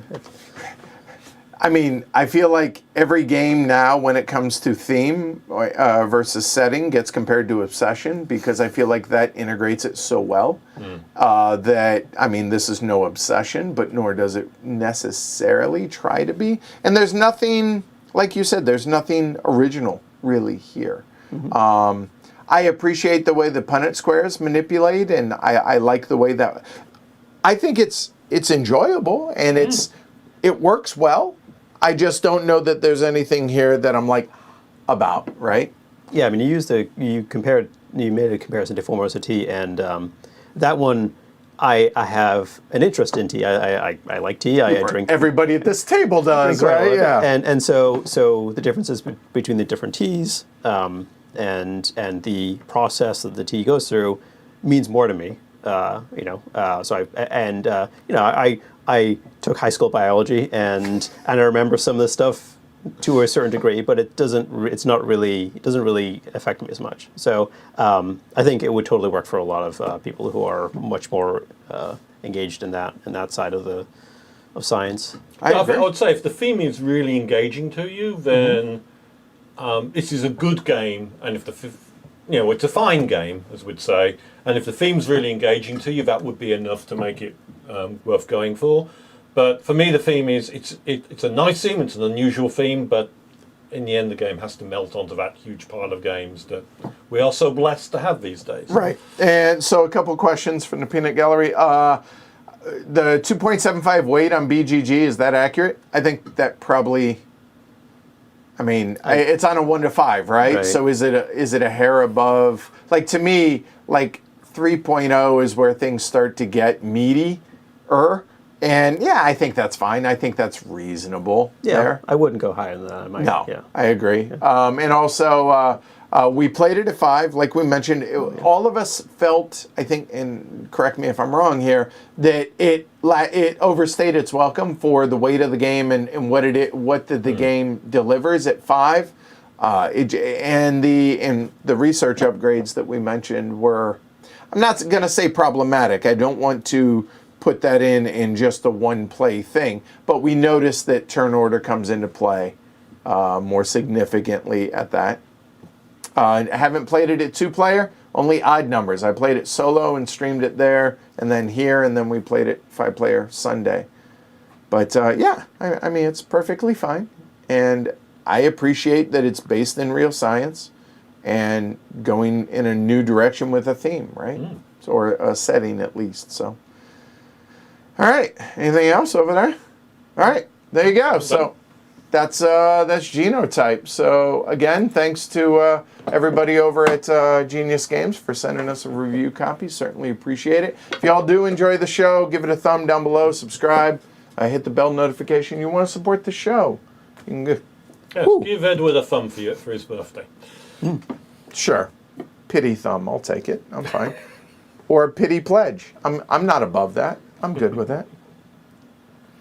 You can go to patreon.com/HCHQ, support the show there. Other than that, I think the schedule for this week is Airlines Europe on Thursday.